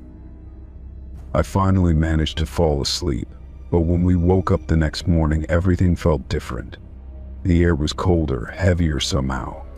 One of my friends, Mark, was the first to notice. He stood just outside his tent, staring at something on the tree next to him. I walked over, thinking it was more scratches like we had seen before. But these weren't scratches. They were deep, deliberate cuts carved into the bark. Long, jagged lines, maybe 3 or 4 inches deep, and they were everywhere. Every tree that circled our tents had them, each one carved at eye level, each one facing inward toward where we slept. We all stood there for a while, staring. No one said anything. It was clear these marks weren't natural. No animal had done this. They looked like they had been made with a knife. Some of the cuts were so deep, bark had been peeled away to reveal the pale wood underneath. Mark walked slowly around the perimeter, counting the trees. "It's a circle," he said quietly. Someone made a circle around us. None of us knew what to say. We just stood there, listening to the woods, wondering who had been close enough to do this without waking any of us. We decided to pack up. It wasn't even noon, but none of us wanted to stay another night. As we took down the tents, I noticed something else. On one of the trees closest to where I had slept, there was something carved beneath the slash marks. At first, I thought it was random, but then I realized it was a symbol. A crude shape, something like an eye. I didn't mention it. I didn't need to. The others had seen things too, judging by the way they were moving. Fast, silent, eyes darting around like they were waiting for something to step out of the woods. We got everything packed into the car in record time. As we drove back down the old dirt road, no one spoke. Every so often, I'd look out the window and feel like something was just beyond the trees, watching. We didn't stop until we hit the highway. Only then did we let out a collective breath, but it didn't feel like we had left it all behind. That night, back at home, I couldn't sleep. I kept thinking about those cuts in the trees, about how they were all pointed toward us. It wasn't random. Whoever had done it knew we were there, knew exactly where we were sleeping, and they had been close enough to carve all those marks without making a sound. The next day, Mark sent a text. He had looked up symbols like the one I'd seen, said it resembled something old, maybe something used in rituals. I didn't want to know any more. I told him to stop looking into it, but part of me kept wondering if we had stumbled into something we shouldn't have. For weeks afterward, I had trouble sleeping. Every noise outside my window made me jump. I kept the lights on in my apartment at night. One time I thought I saw something carved into the telephone pole across the street. I checked the next day, but there was nothing there. We don't talk about that trip anymore. The four of us haven't been camping since. Sometimes, though, when I close my eyes, I can still see the marks carved into the trees. Still feel the weight of something standing in the woods, watching us while we slept. Story 30. The sun was setting when I heard the sudden thump beneath my car. At first I thought I had hit something in the road, but the car began pulling hard to the right. I slowed to a stop on the shoulder and got out to check. Sure enough, the back tire on the driver's side was completely flat. The road I was on stretched for miles in both directions without a single sign of life. No houses, no stores, not even another car passing by. I checked my phone, hoping to call for help, but there was no service. I stared at the flat tire for a minute, weighing my options. I had never changed a tire on my own before. My dad had shown me once, years ago, but I hadn't paid much attention. I opened the trunk anyway, pulling out the spare and the jack, trying to remember the steps. The sun dipped lower behind the hills, and the air grew cooler. That was when I heard the sound of another engine.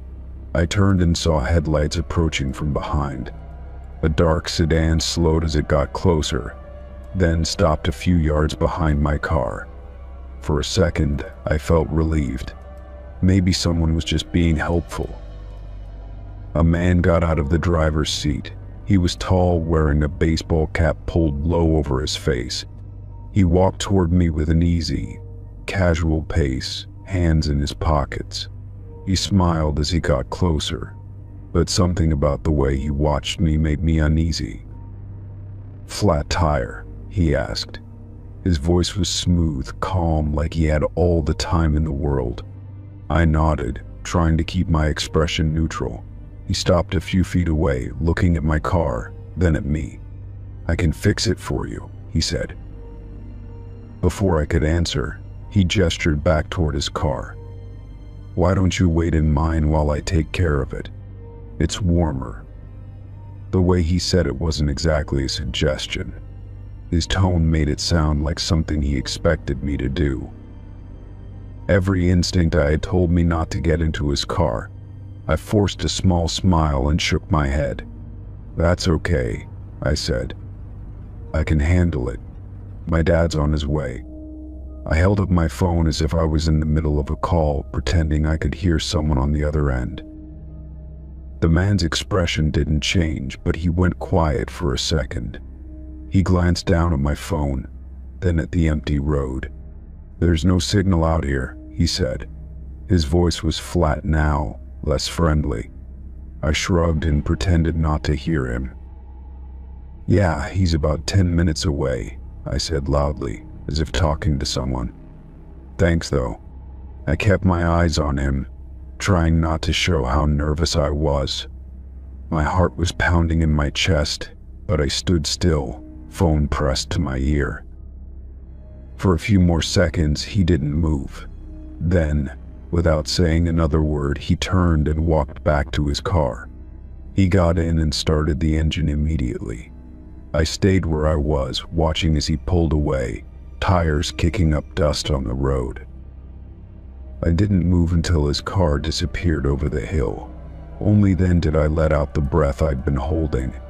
My hands were shaking so badly I almost dropped my phone. I stood there in the fading light, unsure of what to do next. Eventually, I forced myself to finish changing the tire. My fingers fumbled with the jack, and it took me twice as long as it should have. I kept glancing up the road every few minutes, half expecting him to come back, but he didn't. By the time I had the spare tire on, it was almost dark. I packed everything back into the trunk, got into the driver's seat, and locked the doors. My hand still trembled as I gripped the steering wheel. I started the car and pulled back onto the road as fast as I could. For the next 30 miles, I didn't see another car.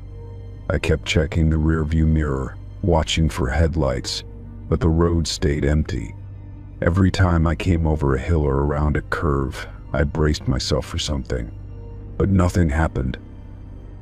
When I finally reached a gas station on the outskirts of a small town, I pulled in and parked under the lights. I sat there for a long time before I felt calm enough to get out. I went inside and told the clerk what had happened. He shook his head slowly as he listened. "You're lucky," he said. "That road's not a good place to break down." I asked him if things like that happened often. He didn't answer, just gave me a look that said enough. I called my dad from the gas station and told him everything. He was angry and worried, telling me I should have called him before I left. I promised him I wouldn't make another trip like this alone.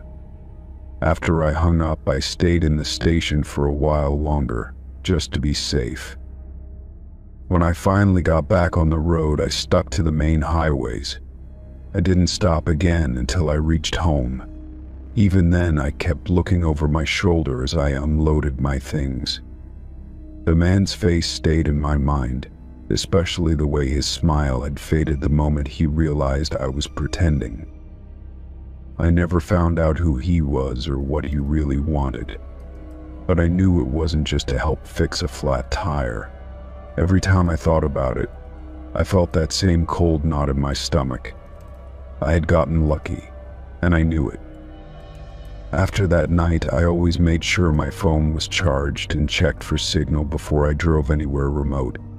I made sure I knew how to change a tire without thinking twice, and I never believed that a friendly offer was always just friendly. Some lessons stay with you long after the danger is gone.